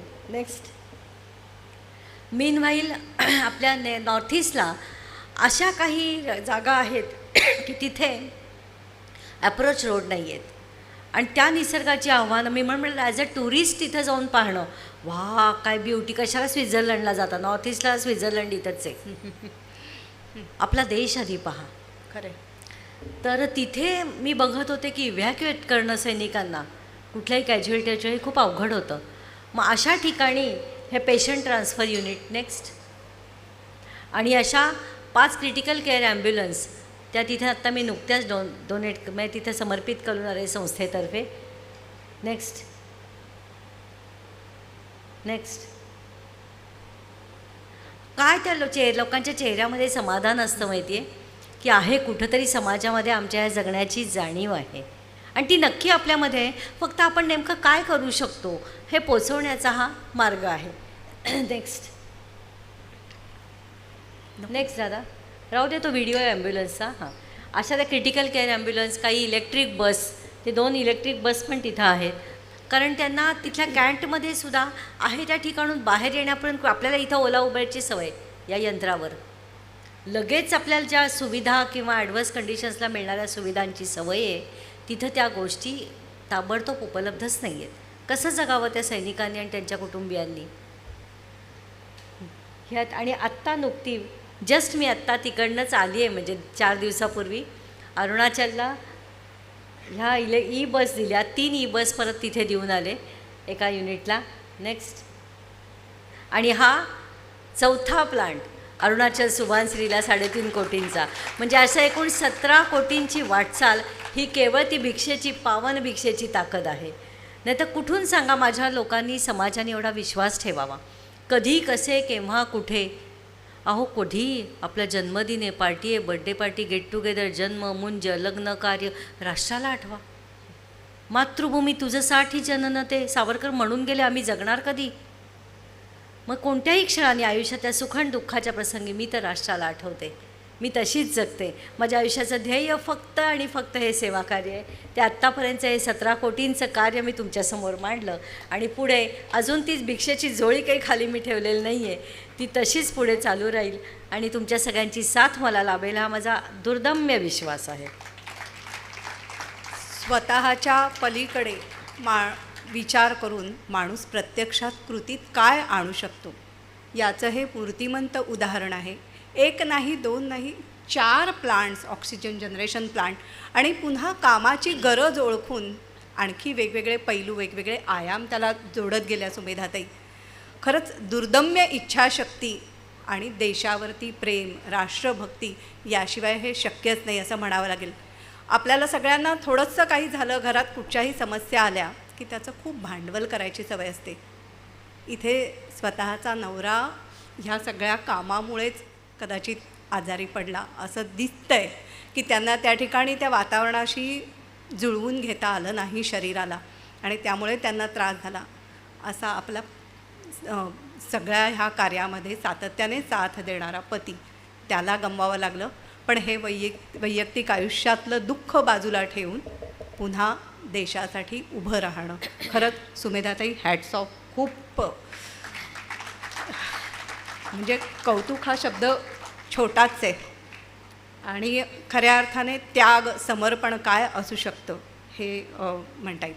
आता हे सगळं पाहिल्यानंतर आता इथे मला वाटतं लाईट आता लावले तर चालेल ना?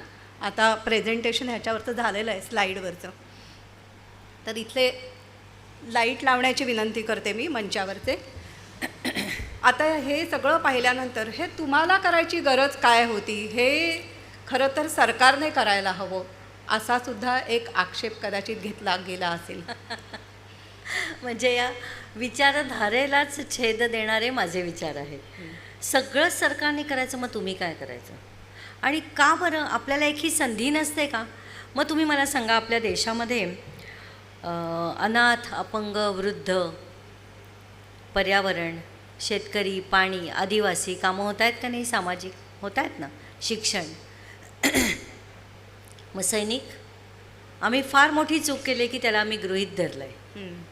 कारण ते तुमच्याकडे, आणि त्याच क्षेत्राकडे मी फोकस करायचं माझं कारणच ते होतं. कारण त्यांची जीवनशैली मी अनुभवली होती, मी त्यांचा अभ्यास करते, सातत्याने करते. भारताच्या सगळ्या सीमारेषांवर मी स्वतः जाऊन आलेली आहे. मी त्यांचं जगणं उघड्या डोळ्यांनी पाहते. पण ह्या सगळ्या जगण्यामध्ये मला कुठेही तक्रार नाही आहे, कुठेही अपेक्षा नाही आहे, कुठंही संप, मोर्चे आणि आपल्यासारख्यांचं जीवन अडचणीत आणून आम्ही कसे जगतो म्हणून असे कटोरे घेऊन हिंडणं नाही आहे. हे जे त्यांचं उत्तुंग विचारधारा आणि उत्तुंग जीवनशैली आहे ना, ती मला खूप भावली. आणि खूप साधी माणसं आहे तो. एक तुम्हाला अनुभव सांगते. एका ठिकाणी नॉर्थ ईस्टची गोष्ट करते मी. तर तिथे नथुला पास, आपल्यापैकी काही जण फिरून पण आलेले असतील. तिथं आपले हरभजन बाबा आहेत. मला कायम असं की, आणि त्यातून आपण भगिनी वर्ग जरा काय करतेस हल्ली, एक तर ते मला काही नाही म्हटलं की मळमळायला लागतं. 60च्या पुढचे काय करताय सध्या? काही नाही. अरे बापरे, एवढं देवानी सुंदर दिलेलं आयुष्य आणि तुम्ही काही नाही कसं काय करता? 31 डिसेंबरची पार्टी हो करतो की अहो त्या निमित्ताने मित्र भेटलो होतो. नक्की मी काय असं म्हणत नाही की अगदी अष्टवक्र चेहरे करून घरात बसा म्हणून. पण स्व आणि स्वपलीकडे कौटुंबिक चौकटी पलीकडे एक आपलं राष्ट्र आहे आणि बाहेरची राष्ट्र ती परंपरा जगताय. ती परंपरा आपल्या जगण्यात आपण कसे आणूया ते काही विचार आणि ते उपक्रम मी समाजाला देते आणि पुन्हा त्याची सुरुवात मुंबईतनं उत्तम झाली. दुर्दैवाने मला असं म्हणावंसं वाटतं की विवाह हा संस्कार न राहता विवाह आता इव्हेंट झालेला आहे. हे वास्तव सगळ्यांनाच माहिती आहे. पैसा तुमचा, चॉईस तुमचा, मुलं तुमची, वैयक्तिक माझं कोणावर काही म्हणणं नाही आहे. पण जेव्हा आम्ही सिने संगीतावर संगीत म्हणून विवाहाच्या प्रसंगी नाचतो तेव्हा ती पिढी जी विवाह करून एकत्र राहणार आहे ती काय संस्कार घेऊन पुढे जाते. त्यावेळी मी असं फक्त आव्हान केलेलं आहे की मातृभूमी वंदन पूजन त्या विवाह संस्काराला व्हावं. कसं, ज्या मुलामुलीचं लग्न होणार आहे ते दोघं आणि त्या दोघांचे आई बाबा त्यांनी फक्त मातृदेवतेला आणि आमची अमर जवान असते त्याला एक एक फूल वाहा, नमस्कार करा आणि मला 13 रुपये द्या. मी महाय मी बघायची भिक्षेची जोडी मी खाली ठेवत नाही. दिसला मनुष्य जय जय रघुवीर समर्थ. मला कुठं हवेत. लाज कधी वाटावी, कमीपणा कधी वाटावा जेव्हा मी माझ्या स्वार्थासाठी काहीतरी करते. मी निर्भय आहे. आजपर्यंत माझे CA, माझे ऑडिटर्स, चॅरिटी कमिशनर कुणालाही विचारा 17 कोटींमधले 1.7 किंवा 17 पैसेसुद्धा इकडे फिरलेले नाही आहेत. तेव्हाच ते काम उभं राहिलेलं आहे. आणि मला याची पूर्ण जाणीव आहे की समाज माझ्याकडे उघड्या डोळ्यांनी पाहतोय आणि त्यांनी ते पाहावं. किंबहुना माझं डोनर्सना सांगणं असतं की तुम्ही हे जाणून घ्या की या पैशाचं काय होतं, जाणून घ्या. अहो लोक मला सहज नाही आम्ही देतो पण आम्हाला पावती नको. मग म्हटलं मला तुमचे पैसेच नको. तुम्ही पहिल्याच भेटलात म्हटलं पहिली आणि शेवटची मीच. ही जी वृत्ती आपली आहे ना, आपलं भले आपला उद्देश चांगला की दिलेलं दान कळू नये वगैरे, म्हटलं ती पावती घ्या ठेवून द्या घरामध्ये तुमच्या, पण माझ्यापाशी नको. त्यामुळे ना माझे ऑडिटर्स, ना चॅरिटी कमिशनर, ना समाजातले देणगीदार कुणाचीही एक अशी सुईसुरा माझ्याकडे आजपर्यंत वळली नाही की या बाईंनी त्या पैशाचं काय केलं. आजपर्यंत एवढ्या ठिकाणी हा प्रसार का सांगते मी, कारण ती शुद्धता मला जपायची आहे आणि पुढची 20 कोटींचं आव्हान घेऊन माझी वाटचाल सुरू आहे. अनेक प्रकल्प मला उभारायचे आहेत त्यांच्याच अतिशय उत्तुंग जीवनासाठी. काय सॅटिस्फॅक्शन आहे. माझं जीवन म्हणजे समाधानाचं एक एक्झॅम्पल आहे. समाधान कशात शोधावं, सेवेमध्ये शोधावं. आणि माझी पुन्हा नेहा एक समाजाकडनं अपेक्षा आहे. अगदी आता ते माझं ऑडिओ व्हिज्युअल बघितलं की लोक अशी भारावून जातात कारण त्यांचं जगणं सैनिकांचं मांडते. पण ते भारावणं असं आहे, निरूपणीय सद्वृत्ती होते, स्थलत्याग होता, सवेची जाते. इथून बाहेर पडलं की विषय संपला है ना. तसं नाही होता कामा. काय करू रे क्रिया. जोपर्यंत आपण समाज कृतीकडे वळत नाही ना तोपर्यंत ते व्यर्थ आहे. आणि मग खास करून माझा स्त्रियांवर रोख आहे. ताईंनो, भगिनींनो, मला क्षमा करा.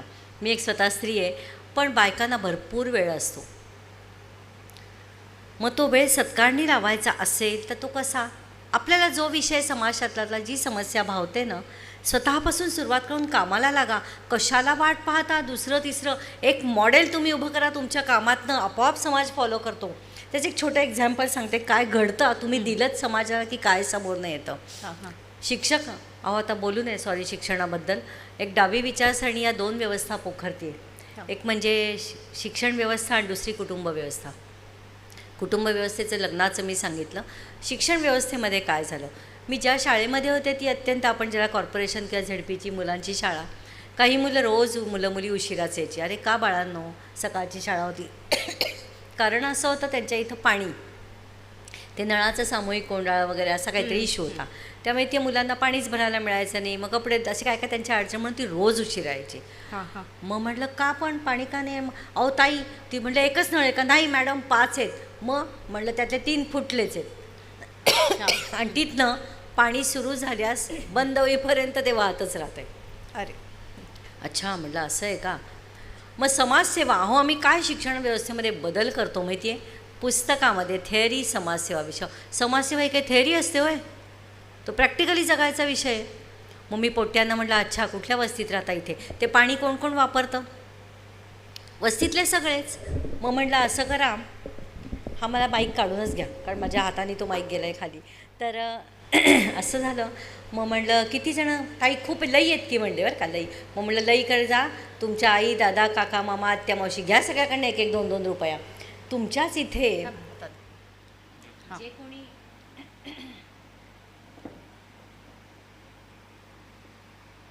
हां हां. हॅलो, तुमच्या इथे जे कोणी प्लंबर दादा वगैरे असतील ना त्यांना सांगा की एक नळ बसवायला किती खर्च येतो. सांगितले समजा 100, 200, 500 हां. ते डिवायडेड बाय तुमच्या इथली सगळी माणसं करा म्हणलं. येतो ना आता गुणाकार भागाकार आपल्याला करा म्हणलं. किती आला खर्च? 2-2 रुपये देतील ना दादाताई म्हणलं. पोट्यांनी केलं. त्या पोरांनी सगळे व्यवस्थितनं पैसे जमा केले, त्या दादाकडे गेले, ते नळ आले, पाण्याचा प्रश्न सुटला. अरे पाणी वाया घालवताय तुम्ही, मिळालं तुम्हाला. तुम्हाला मुलांना ना म्हणलं प्रॉब्लेम्सवर चर्चा करण्यापेक्षा सोल्युशन्सवर चर्चा करा. आपल्याला सवयच इथनं अशी लागली काय न ट्रॅफिक. अरे हो मान्य आहे, आपण बदल केला की माझ्या इथल्या अंतरावर मी पायी जाईन नाही, मी फक्त ट्रॅफिक आहे बोलत राहणार. आहे समस्या आहेत, माणसं वाढत आहेत, कमिटमेंट्स वाढत आहेत, सगळं आहे. मी असं वनवे नाही म्हणत आहे, पण प्रॉब्लेम्स खूप आहेत. पण त्यातला जो प्रॉब्लेम आपल्याला भावतो ना त्यातल्या प्रॉब्लेमच्यावर सोल्युशनकडे चालायला तर लागा. भले पूर्ण उत्तर नाही मिळणार. हे ऑक्सिजन जनरेशन प्लांट कुठे माझा काही विषय ना, काही चर्चा ना, ट्रेनिंग ना, अभ्यास, शून्य. जेव्हा त्या प्रश्नाला आपलंसं करतो ना तेव्हा हे शक्य आहे. त्यामुळे कुटुंब व्यवस्थेमध्ये आपल्याला किती प्रश्न येतात, सोडून देतो का? कारण ते माझं असतं. म्हणून म्हटलं भारत माझा देश. आपण सगळं खोटं बोलतो, सगळेजण आपण खोटं बोलतो आणि काम देशासाठी करत नाही. शाळेची नोकरी सांभाळून त्याच वेळेला तुमचं हे सामाजिक कार्य चालू होतं. पुस्तकांच्या पलीकडे तुम्ही मुलांना शिकवत गेलात. खऱ्या अर्थाने त्यांनासुद्धा उत्तरं शोधायला तुम्ही लावलं. तर हे फार महत्त्वाचं आहे. हे कसं जमत होतं? मला वाटतं तुम्हाला पुण्याहून तुमची बदलीसुद्धा लांब झालेली होती आणि एस टीने प्रवास करून यायचं परत आणि पुन्हा हे काम करत राहायचं. तुम्हाला ही तारेवरची कसरत आम्ही मुंबईकर जी म्हणतो त्यापेक्षा तुमची वेगळी होती त्याविषयी. खूप गमती आयुष्यात घडतात आणि मी काय म्हणते, प्रत्येक ॲडव्हर्सिटी तुमची स्ट्रेंथ वाढवते. तुम्ही त्या प्रश्नाकडे बघाल कसं त्याच्यावर त्याचं उत्तर आहे. आणि त्याचं कारण तुम्हाला मी खूप गमतीने सांगू इच्छिते. मी पुण्याच्या शाळेत होते, मला खूप प्रेमाने बारामतीच्या शाळेत पाठवलं. का माहिती आहे? कारण मला आदरणीय पंतप्रधानांनी भेटायला बोलवलं. असूयेचा एक रोग लागलेला आहे आपल्याला की जो बाहेर दिसत नाही, पण त्याची लक्षणं वर्तन आणि विचारातनं दिसतात. तो असूयेचा एक भाग होता. कशाला बोलवलं हिला काय माहिती. म्हणलं नक्की चोरीमारी केली नाही, पण हे समज नसते किंवा दुसऱ्याविषयी आपण करत नाही ना, नका करू. पण दुसऱ्याच्या कार्यामध्ये त्या मार्गामध्ये अडचणी तर निर्माण करू नका. एवढे जरी आपण उन्नत झालो ना तरी आपण शिकलेले आहोत. आम्ही सुशिक्षितसुद्धा नाही होतो, आम्ही फक्त शिक्षित आहोत. आणि सुशिक्षित समाज घडण्यासाठी पुन्हा विचारधारा. आज सांगा ह्या व्याख्यानमालांना किती तरुणाई संख्येने येते, ती काय येत नाही आहे त्याचं उत्तर सांगते मी नेहा तुला. त्याच्यावर पुन्हा सोल्युशन मी मागेच असते. मला लोक त्यामुळे भेटायला कदाचित थोड्या दिवसांत नाही म्हणतील, कारण सांगते का नाही. हे उत्तम किती विचारांचं मंथन या व्यासपीठावर होतं. तरुणाईला ती दिशा मिळाली पाहिजे.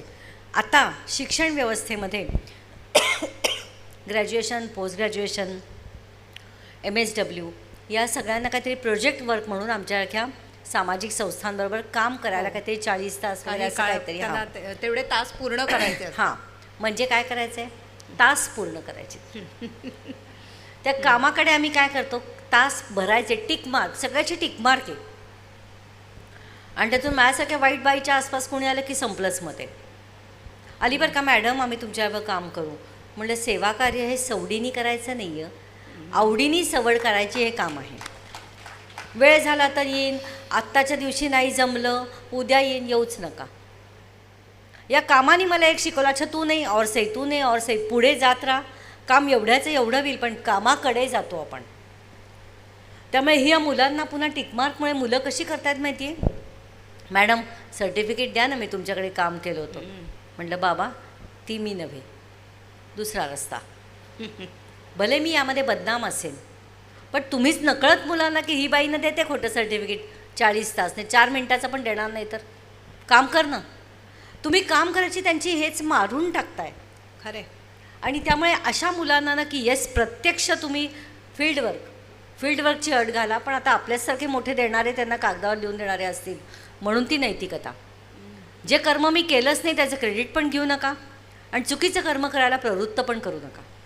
दोन्ही जबाबदारी आपलीच आहे. आणि आपण फक्त वयाने वाढलेलं व्हायचं का वैचारिक आणि कृतीने प्रगल्भ व्हायचं हा आपला चॉईस आहे. तुम्ही आत्ता तरुणाईबद्दल बोलताय.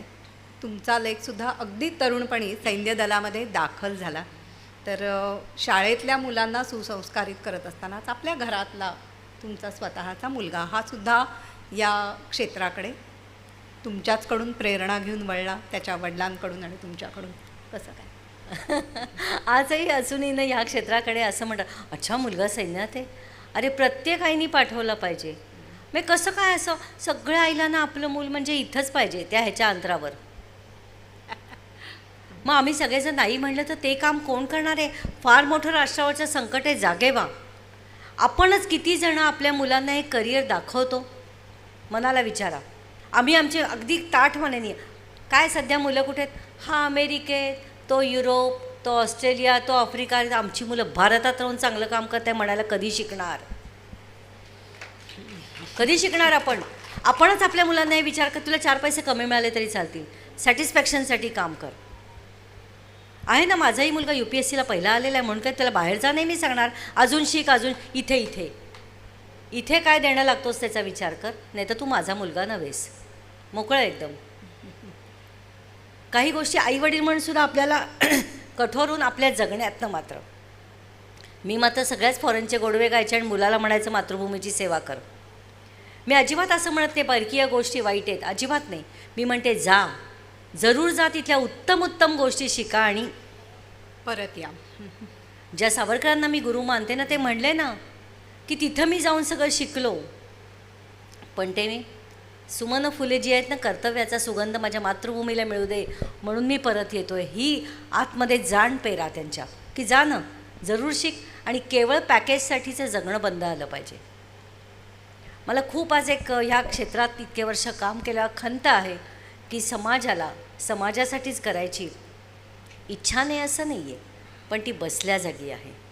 त्याच्यासाठी आपलं घर, आपलं सुख, आपली मज्जा, आपला केवळ माझ्यापुरता असलेला आनंद, सोय आणि सवड या सगळ्यांचे अर्थच बदलायची गरज आहे. वा. की जोपर्यंत मी म्हटलं टाईम बँक आहे का हो आपल्याकडे? मनी बँक आहे. अनुकरण करायचं स्वित्झर्लंडमध्ये टाईम बँक आहे. आपण ठरवतोय, देतोय, एकीगाई जगतोय, आपण उबंटू जगतोय, या कन्सेप्ट्स मुलांना सांगतोय. रशियामध्ये newly married couple war memorial जे समोर जातं, मी जे हा सुरुवात केली त्यातले मुंबईतलेच आपले RSSचे संघ कार्यकर्ते आहेत, अरविंद जोशी. मी त्यांना म्हटलं तुमच्या मुलाच्या विवाह समारंभात हा विधी कराल, अमर जवान आणि मातृदेवतेचं पूजन. काही लोकांना कमीपणा वाटतो, लोक शरम वाटायला पाहिजे मातृभूमीचं पूजन करताना. लोक काय म्हणतील? ती लोकच तुमची इथली नव्हेत की ज्यांना आपल्या देशाच्या मातृभूमीचं पूजन करताना हे काय फॅड, हे फॅडिस्टनं फुकटचे फायदा घ्यायला बसलेले असतात, न करणारी लोक. त्यामुळे या अशा उपक्रमांना आपणच स्वतःपासून सुरुवात नाही केली. आणि हे मी छाती ठोकपणे का बोलते? कारण आमच्या घरामध्ये असलं कापायचं आणि भिजवायचं कल्चरच नाही. काय म्हणजे कुणाला फॉलो करताय तुम्ही? खा ना केक 100 वेळा खावं दिवसातनं, मज्जा म्हणून खा, त्या गोष्टी मज्जा म्हणून करा, पण कल्चर म्हणून करू नका. औक्षण समजावून सांगा. त्यामुळे मग हे प्रश्न उद्भवणार नाही, धर्म कशाचा आणि देव कुठला. आम्ही जगत नाही, जगण्यातनं मेसेज जाऊ देत नेक्स्ट जनरेशनला. आणि हे जगणं, आणि देव तुम्ही मूर्तीत पहा, आरतीत पहा, कशातही पहा, पण सेवेत पहा. आणि त्यांनी राष्ट्र संघटन, राष्ट्रसेवा आणि राष्ट्रधर्म हे प्रथम कर्तव्य हे आपल्या जगण्यातनं रुजवा. जेव्हा मुलांना घरातनं दिसतं ना, माझा मुलगा माझी गमतीने चेष्टा करतो, हो आता आमच्या मातोश्री म्हणजे म्हणे आधी सुमेधाताई आणि मग आमची आई. म्हटलं तू काही पण म्हण, म्हटलं तू काही पण म्हण, कारण तो सुट्टीवर आला म्हणून मी माझी ही कामं असतील मी नाही थांबत. कौतुक नाही आहे. जेव्हा तुम्ही ध्येय म्हणता ना, तेव्हा तुम्हाला तुमच्या वैयक्तिक काही गोष्टी सोडायची तयारी पाहिजे. मला असं वाटतं त्या लेकाला सुद्धा आपल्या आईचा अभिमान वाटत असेल आणि त्या आईलाही आपल्या लेकाचा अभिमान. आणि मग असं तो सार्थ जेव्हा जीवन खऱ्या तो जेव्हा तू जगताय सैनिकाचं तुम्ही. विचारत होतीस ना, त्यांनी जेव्हा ठरवलं UPSCला पहिला आला, म्हटलं काय तुझा चॉईस आहे? मी आर्म फोर्सेस जॉईन करणार. काय म्हणावं आपल्याच सगळ्या कुटुंबियांनी, एकुलता एक मुलगा आहे ना, त्याला कुठं सैन्यात पाठवता? अरे बापरे, म्हणजे मी काही चोरीमारी करायला पाठवत होते की काय? कुठल्या क्षेत्राकडे आपली बघायची दृष्टी कशी? अरे वा, छान, जाऊ दे, त्याच्याकडनं आणि पुढच्या मुलांनी प्रेरणा घेऊ दे. सैन्य दलामध्ये जाण्याची दिशा, आज एक पालक इथं आहेत मला ऑफिसरचे, आई बाबा इथं आले, जरा प्लीज. हां, थँक्यू सो मच. तर काय अभिमान वाटतो माहिती, आपली मुलं युनिफॉर्ममध्ये आपल्या सगळ्यांसाठी तिथं उभी आहेत. यासारखं जगणं नाही आहे. आणि मुलाला प्रवृत्त करणं. त्यांचं आज टार्गेट कशाचं आहे माहिती आहे माझ्यासमोर? मनगट आणि मेंदू याच्यावर मी काम करते. पुढची मनगट इन्व्हेस्ट आणि आणि मेंदू. मेंदू. बरं. हो, कारण मेंदू करप्ट केलेला आहे. त्यामुळे ती डावी विचारसरणी आमची भलतीकडेच नेते. मुलं काय काय कुत्र्या मांजरावर प्रेम करतायत, घरात बेडवर घेऊन बसतायत, पण माणसांशी आम्ही लग्नच करत नाही आहोत. अरे काय म्हणजे भूतदया आम्ही नाकारलीच नाही आहे. फार मोठं संकट राष्ट्रावर आहे, पण आम्ही विजन असून आम्ही आंधळे आहोत, आहे ना. दृष्टी असून दृष्टिकोन नाही, तर हा फरक आहे. हा का तळमळीनी विषय मी मांडते. जरी तुम्ही म्हणाल हा सैनिकांशी नक्की आहे, राष्ट्र म्हणून माझा ह्या विषयाशी संबंध आहे. मी सेवा करताना कधीच कुठल्या विषयाशी माझा संबंध नाही असं म्हणत नाही. मी मानते राष्ट्र म्हणून माझं हे कर्तव्य आहे. तुम्ही सगळ्यांनी जागे व्हा, आपल्या पुढच्या पिढ्यांना सांगा. एक पुस्तक बहुतांशी लोकांनी वाचलं असेल, पण सगळ्यांनी वाचा. जगाला पोखडणारी डाव्या विचारांची वाळवी आणि असत्यमेव जयते. भविष्यात काय वाढून ठेवले जरूर वाचा. धर्मग्रंथ म्हणून वाचा, भगवद्गीता म्हणून वाचा. कारण फार मोठं विष तरुणाईच्या मनात घुसवले. ती मुलं तुमची राहिलेली नाही आहेत का? नक्की त्यांना चांगलं काय, वाईट काय, चूक काय, बरोबर काय, फक्त भौतिकतेत आत्मकेंद्रित राष्ट्रकेंद्री प्रवास करायचा आपल्या सगळ्यांना. आणि तो एका दिवसात होणार नाही आहे. तो फक्त सैनिकांनी सांभाळून होणार नाही आहे. तो फक्त पंतप्रधान मोदींनी सांभाळून होणार नाही. हा फक्त व्याख्यान चर्चांमधनं सुद्धा होणार नाही आहे. हा जगण्याचा विषय. खरं आहे. आणि सुमेधाताई मगाशी म्हणाल्या बोलणाऱ्याने बोलत जावं, असं सुद्धा एक नव्हे तर बोलणाऱ्याने बोलत जावं असं ठिकठिकाणी सुमेधाताईंचा प्रवास हा सातत्याने सुरू असतो. कितीशे किलोमीटर झाले असतील मोजदादच नाही त्याची. आणि सातत्याने लोकांशी संवाद साधणं, देशाविषयीचं प्रेम जागवणं, या कामाविषयी लोकांना सांगणं आणि त्यातून सगळं आर्थिक, सामाजिक, नैतिक पाठबळसुद्धा मिळत असेल निश्चितच या कामासाठी. रुकना पाए तूफानों में सबसे आगे बढ़े कदम, जीवन पुष्प चढाने निकले माता के चरणों में हम, असं म्हणणाऱ्या सुमेधा चितडे म्हणत नाही आहेत तर प्रत्यक्ष आयुष्यामध्ये त्या तसं जगतायत असं निश्चित म्हणावंसं वाटतं. या तुमच्या सगळ्या कार्यामध्ये सर्वसामान्य माणसाचा आलेला एखादा अनुभव आम्हाला सांगा की त्यांनी या कामासाठी कशी मदत केली.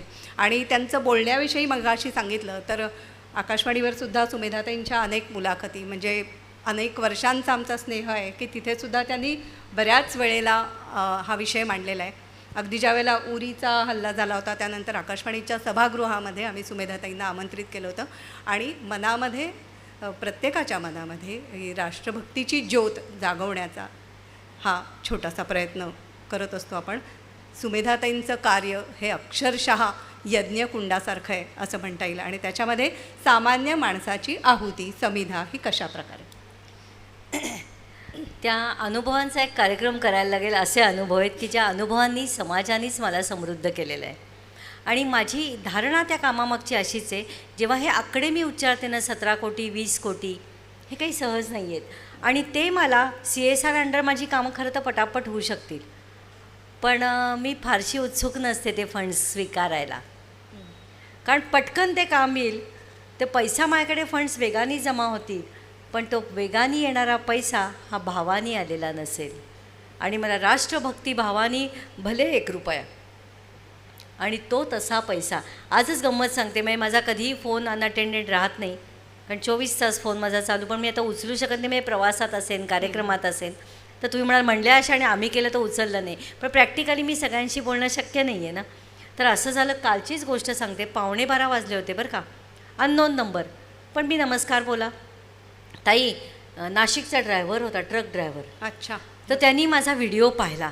ताई, तुम्हाला सांगतो राहवलं नाही आहे, माफी मागतो तुम्हाला, यावेळी फोन केला आहे मी. मग ते त्याच्याकडे संस्कार होते की एका स्त्रीशी आपण ह्यावेळी बोलतो आहे फोन करून, फोन केला आहे. पण म्हणे आम्ही सगळे ट्रक ड्रायव्हर मिळून काहीतरी ह्या कार्याला सैनिकदादांच्या देऊ इच्छितो, तुम्ही आम्हाला सांगाल का कशी मदत करायची. मी म्हणणार श्रीमंती गरजेचीच नाही आहे, देण्याची इच्छा.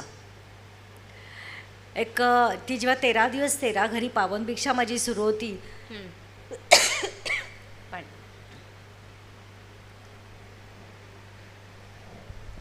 तेव्हाचे अनुभव आणि विविध कार्यक्रमांमधले अनुभव, या प्रत्येक अनुभवाने मला समृद्ध केलं आहे की माणसांच्या मनाची श्रीमंती आणि देण्याची दानत. मुंबईमध्येच एका समितीचा कार्यक्रम होता, आपल्या शाखा आणि समिती. त्यांनी आयोजित केला होता. कार्यक्रम संपला. मग खूप जण गप्पा मारायला भेटायला येतात मला. तशा त्या ताई आल्या. त्यांनी माझे असे दोन्ही हात धरले. आठवतं काय महत्त्व कशाला आहे त्यामुळे. त्यांनी हात धरल्या धरल्या मला फील आला की त्यांनी माझ्या हातामध्ये काहीतरी दिलं आहे. अच्छा. आणि म्हणून मी नमस्कार केला त्यांना आणि हात बघितले तर हातातली अशी सोन्याची पाटली काढून त्यांनी माझ्या हातात दिली होती. बापरे. म्हटलं काकू हे नाही मी घेऊ शकत. का स्वतःचे देतेस का? म्हटलं काकू ते मी ते सोनं नाही वापरलं, त्याचा पैसा करून त्या प्रकल्प मग ह्याचा पण कर. म्हटलं काकू हे नाही मी घेऊ शकत, ह्याचा तुम्ही योग्य व्यवहार करा, संस्थेच्या नावाने चेक द्या. तर त्या म्हणल्या हे बघ असं आहे ना, काय शिकवण, संस्कार, नीतिमत्ता. माझ्या आईने मला सांगितलं जेव्हा देण्याची इच्छा मनात येते ना तत्क्षणी दे. कारण माणसाच्या मनात इतकं वाईट काही नाही. इथून इथं मी पाटली काढताना सुद्धा माझं मन बदलेल आणि तुमच्यापर्यंत काही येणार नाही. आणि खरंच तसं झालं. त्यांची मैत्रिणीनं त्यांना अशी मागला, अगं तू वेडी आहेस का, काहीतरी भावनेच्या भरात करू नको असं करून ते बहुतेक नंतर माझ्याकडे 1000-2000 रुपये आले. प्रश्न तो नाही, पण तत्क्षणी त्यांना ती इच्छा झाली होती. तसाच एक ITतला मुलगा असा रात्री आला होता माझ्याकडे, फोन करून आला होता. गप्पा मारल्या, त्याला काम जाणून घ्यायचं तर ऑनलाईन आहे का नाही. म्हटलं हो आहे. मग त्याला लिंक दिली. त्यांनी पेमेंट केलं खरं बरं का. आणि मला म्हणला, मिस्टर होते की काका बघा ना मेसेज आला का तुम्हाला. नाही येऊ शकला, काहीतरी नेट कनेक्टिव्हिटी वगैरे इश्यू होता. 11पर्यंत बसला, जेवला. आमच्या गप्पा संपत नव्हत्या. खूप लांब राहत होता पुण्यामध्ये. निघू का? म्हटलं ओके. म्हटलं आले की तुला मी सांगते. आणि तो नाहीच, तो एवढा वेळ थांबला, मेसेज आला नाही. दुसऱ्या दिवशी 12 तासानंतर आम्हाला 11च्या दरम्यान मिस्टरांच्या याच्यावर तो मेसेज आला. त्यांनी 1 रुपया ट्रान्सफर केला होता. अच्छा. बरं. कामाची सिस्टीम कशी असावी. तर तो 1 रुपया आला म्हटल्यावर आम्ही दोघांनी लगेच त्याची पावती बनवली, त्याला 5 रुपयाचं तिकीट लावलं आणि त्याला ती पावती पाठवून दिली. तो धावत त्या दिवशी संध्याकाळी आला, अहो काकू हे काय केलं. मी 1 रुपया अकाउंट चेक करायला केलं, तुम्हाला तरी 5 रुपयाचा हा विश्वास आम्ही जीवापलीकडे जपलेला आहे आणि म्हणून त्या कार्याचं हे यश आहे. आपण काय 1 रुपया हे जी बघण्याची दृष्टी, तो पैसा आपला नाही आहे हे आपण पहिलं लक्षात ठेवलं पाहिजे. आणि हे जपत आलेलो आहोत. तो एक अनुभव का म्हणून लहान मुलांना तुम्ही काय इनपुट्स देताना त्याचेच आउटपुट्स मिळतात. असा गणपती समारंभामध्ये एक कार्यक्रम होता. एक 10 वर्षाची मुलगी होती. कार्यक्रम संपला आणि तिचे वडील माझ्याकडे घेऊन आले की अहो काकू हिच्याशी बोलाल का, ही रडायचीच थांबत नाही. म्हटलं काय झालं. तिला तो कितपत विषय समजला होता माहिती नाही, पण ती रडत होती. बाबांना हात धरून घरात घेऊन गेली आणि तिची ते मुलं पैसे साठवतात, काय म्हणतो आपण त्याला, पिगी बँक. बाबांना म्हणली हे सगळे पैसे काढा आणि काकूंना देऊया आपण त्या सैनिक दादांसाठी. अच्छा. तुम्ही काय देता त्यांना. तशी मुलं. आणि आता हा अनुभव माझा दरवर्षाचा आहे. ज्या शाळांमध्ये मी गेले त्या मुलांना ना मी आमच्या सैनिक शहीद परिवारांच्या घरी नेले की हे बघा डोळ्यांनी. उरी अटॅक जेव्हा झाला होता तुम्हाला सांगते, तेव्हा अशाच सामाजिक कार्यक्रमामध्ये एका शाळेचे शिक्षक मुलं होती. मी त्या मुलांना फक्त एवढंच म्हटलं, माझ्यावर त्या काही मुली होत्या, त्यांची छोटी मुलं होती, एक 7-8 महिन्याची, वर्षाची. म्हटलं बाळांनो, आपले अनेक सैनिक असे शहीद झालेत आणि त्यांचे हे दादाताई आहेत, पण त्यांच्या घरी यावर्षी दिवाळी होणार नाही, आपण करायची का रे. एवढंच मी बोलून गेले. आणि अक्षरशः 10 महिन्याच्या कालावधीमध्ये शाळेने मला बोलवून घेतलं. त्या शाळेतल्या त्या जेवढी थोडीच मुलं होती त्यांनी ऐकून आपल्या सगळ्या मित्रमैत्रिणींना मेसेज दिला की आपण ना यावर्षी. मी त्यांना म्हटलं आपला वाढदिवस करणार का, आपण दिवाळी साजरी करणार का, जेव्हा त्यांच्या घरामध्ये दिवस लागणार नाही. त्या छोट्या बाळांना त्यांचे बाबाच बघायला मिळालेले नाहीत, त्यांचा वाढदिवस होणार नाही आहे. त्या मुलांनी तो मेसेज पसरवला. अख्ख्या शाळेतल्या मुलांनी आपल्या आईवडिलांना सांगितलं की आम्हाला यावेळी दिवाळीत काही आणू नका, आम्ही वाढदिवसही करणार नाही आहोत, ते सगळे पैसे आम्ही एकत्र करून आपल्या सैनिक दादांना देणार आहोत. आणि मी विदिन 11 मंथ्स या सगळ्या फॅमिलीज माझ्याबरोबर, ती मुलं, त्यांचे पालक, या सगळ्या मुलांनी मिळून त्यावेळी जेवढ्या फॅमिलीज माझ्या महाराष्ट्र प्रांतातल्या होत्या 35-35 हजार रुपये मुलांनी दिले होते. पैशाही तो सैनिक परत येणार नव्हता, पण त्यांचं दुःख जाणायची एक संस्कार त्या मुलांवर रुजला. आणि दरवर्षी मला आता सांगायला लागत नाही, त्या मुलांचे फोन येतात, त्यांच्या आईवडिलांचे येतात की काकू यावर्षी कुठल्या परिवाराच्या घरी जायचं आहे, कुठल्या दादाताईचं शिक्षण करायचं आहे. कारण ही कामं अव्याहत त्याच्याबरोबर सुरू आहेत. म्हणजे संस्कारांचं बीजारोपण करणं हे आवश्यक असतं. आणि हा एकदा आता रुजल्यानंतर त्याचा वटवृक्ष होणार आहे हे निश्चित. म्हणून म्हणलं त्या अनुभवांचा नेहा एक कार्यक्रम होईल. एकदा तर असं झालं की त्या मुलांचा वाढदिवस होता, जुळ्या बहिणी होत्या. हां. काकू काय करू सांगा ना. म्हणलं तुम्ही कुणा सेलिब्रिटीजना बोलवता. हं. नेहा सांगायला वाईट वाटतं, प्रत्येक क्षेत्राविषयी मनापासून आदर करून व्यक्त होते मी की नाच गाणं नाटक सिनेमा शिट्टी मारली की माणसं जमा होतात. का बरं आम्हाला जिथं बौद्धिक चिंतन करायचं आहे ना, मनन करायचं आहे आणि कृतीला दिशा द्यायची आहे, तिथं आजही समाजाची संख्या कमी आहे. तर म्हणजे हे रिअल लाईफ हिरोज जे आहेत अगदी अगदी त्यांचं काम लोकांपर्यंत पोहोचवण्याची गरज आहे. आणि हेच मला वाटतं आजच्या अमर हिंद मंडळाच्या व्याख्यानमालेतून साधण्याचा प्रयत्न आम्ही आणि केलेला आज आहे. तुम्ही जेवढे केवढे उपस्थित आहात त्या सगळ्यांना माझं मनापासून आव्हान विनंती, तुमचं सहकार्य, आशीर्वाद, सदिच्छा. राष्ट्र सर्वप्रथम या माझ्या विविध पुढच्या कोट्यानुकोटींच्या प्रवासाला तुमचे असंख्य आशीर्वाद मला लाभू देत, सहकार्य लाभू दे. हा विषय विचार तुम्ही किती देता याला महत्त्व नाही, तुम्ही राष्ट्रभावनेने देता ह्याला महत्त्व आहे. आणि पुण्यामध्ये आता हा बदल मला दिसला की आपली 60-75 काय आपण इतके वर्ष जगून केलं. आता पुढच्या कित्येक पिढ्यांना तुमचा पैसाही नको आहे, तुमचं घरदारही नको आहे, तुम्हीच नको आहेत. वास्तव आहे हे, भीषण वास्तव आहे. मग त्यामुळे ह्या निमित्ताने लोक मला तिथं बोलवतात. जमलेल्या सगळ्यांना एक 10 मिनटात मी हा विषय सांगते आणि त्या निमित्ताने स्वतःचे देतात प्लस लोकांकडनं सेलिब्रेशनची कन्सेप्ट. हा तर त्या जुळ्या मुलींचं सांगत होत्या, मुलींचा वाढदिवस होता. तर म्हणलं असं कर ना दादा, आपले जे शहीद परिवार तुम्हाला माहिती नसतील, आम्हाला माहिती आहेत ना, त्या परिवारांची काही मुलं आहेत, त्या मुलांना त्याच्या आईला घेऊन बोलवा. ते जेव्हा तो छातीवर गोळी झेलतो ना तेव्हा तो सगळ्यांना आपला परिवार मानतो. मग तो जेव्हा नसतो तेव्हा तो परिवार आपला का नाही होऊ शकत. सो अशा निमित्ताने तुम्ही त्यांना इन्व्हाइट करा सेलिब्रिटी म्हणून. मग काय देऊ म्हणजे रिटर्न गिफ्टनी तर माझं डोकंच हालतं माहिती आहे. मग आम्ही त्यांना निस्पृहपणे द्यायलाच शिकवत नाही. दिलं की इमिजिएट रिटर्न्स. आणि सेवा तेव्हाच रुजते जेव्हा तुम्ही त्याच्यातनं अपेक्षा करत नाही. मग असं करा. तेव्हा मी छोट्या अमर जवान बनवून घेत्या आणि मग त्या म्हणलं ते दे मुलांना रिटर्न गिफ्ट म्हणून. आपोआप विषय जलाच ही काय रिटर्न गिफ्ट आली. म्हणजे त्याच्यावर प्रश्न येतील, त्याच्यावर जाणता येईल की हे सैनिकाची स्मृती आहे. अशा पद्धतीने तो विषय कुटुंब सामील होत आहेत, सहभाग घेत आहेत, आपल्या सेलिब्रेशनच्या कन्सेप्ट्स बदलत आहेत. आणि त्या बदलणं त्या निमित्ताने आवाज हॉटेलमध्ये जा शिळ्या भाज्या खायला आपणच किती पैसे देतो तुम्हीच मला सांगा. खरं ठीक आहे, बदल त्याची कारणं चांगली वाईट हा विषय माझा नाही आहे. पण आपल्याकडे पैसा नाही ते खोटं आहे. आपण गरीब कुणीच नाही आहोत. मी त्यामुळे ह्या अनुभवातनं जे शिकले ना ते गरीब श्रीमंत आणि श्रीमंत गरीब माणसं मी अनुभवली. ज्यांच्यापाशी काहीच नाही त्यांची देण्याची दानत आहे आणि ज्यांच्यापाशी भरपूर आहे ते आम्ही फक्त क्रिटिसाइज करत बसतो. हिला कोणी सांगितलं आहे गव्हर्मेंट करेल ना. अगदी बरोबर आहे आजी तुमचं. मी म्हणते यू आर ॲब्सोल्युटली राईट. गव्हर्मेंटनीच सगळं करायचं आहे, आपण फक्त घ्यायचं आहे. So just give don't expect. या भावाने जेव्हा आपण जगायला लागून तेव्हा आपल्या भारतासारखं राष्ट्र नाही आहे. मी तर अगदी अभिमानाने आनंदाने म्हणते भारत भूमीसारखी समृद्ध भूमी नाही सर्वार्थाने. आणि जी डावी विचारसरणी आपल्याला पोखरते ना खूप जागे व्हा. पुढच्या मुलांना संस्कार, आयांनो बहिणींनो मला हात जोडून विनंती करते, मुलींना विवाह हा संस्कार आहे ग राणी. आणि नवऱ्याला तरी सांभाळ. आज नवऱ्याचं ATM मशीन केलं आहे मुलींनी. माफ करा, राग मानू नका कोणी. घरच्या घरं उद्ध्वस्त होत आहेत. कृपा करा. सामाजिक स्वास्थ्य धोक्यात येते आणि हेच पूर्वपरंपरेने चाललेलं आहे. देश आतून पोखरला की आतल्या सुरक्षेसाठी पुन्हा आम्ही सैनिकांना आत बोलवणार आहोत की आमच्या सीमारेषा असुरक्षित होणार आहेत.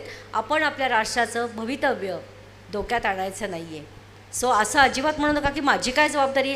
हल्ली मुलं समजूतदार आहे, त्याला समजूतदारपणा नाही म्हणत, याला अविचारीपणा म्हणतात. आला राग त्यांना तरी उद्या असाही त्यांना राग येत असतो. पण चांगल्यासाठी आग्रह आणि अट्टहास करणं ही आपली जबाबदारी आहे. आपल्या पिढीनं काहीतरी विचित्रच केलं. हल्ली मुलांना नको त्यांचं ते बघतात. नाही फालतू गोष्टी त्यांच्या तुमच्या नाहीत. मग इथून बाहेर जायचं. मग बरोबर जमिनीवर येतात. आपण आपलं बाळ आणि बाळीलानं खूप शहाणं करणं राष्ट्राच्या याने गरजेचं आहे. ते करूया आणि राष्ट्र सर्वप्रथम हे नक्की रुजवूया घरापासून दारापर्यंत.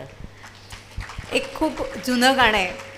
विस्मरू न आम्ही केव्हा ध्येय देशनिष्ठा, नव्या भारताला देऊ जगी या प्रतिष्ठा, सर्वसाक्षी सर्वागत तू आम्हा यशोदाता, घडो देशसेवा ऐसी बुद्धी दे अनंता.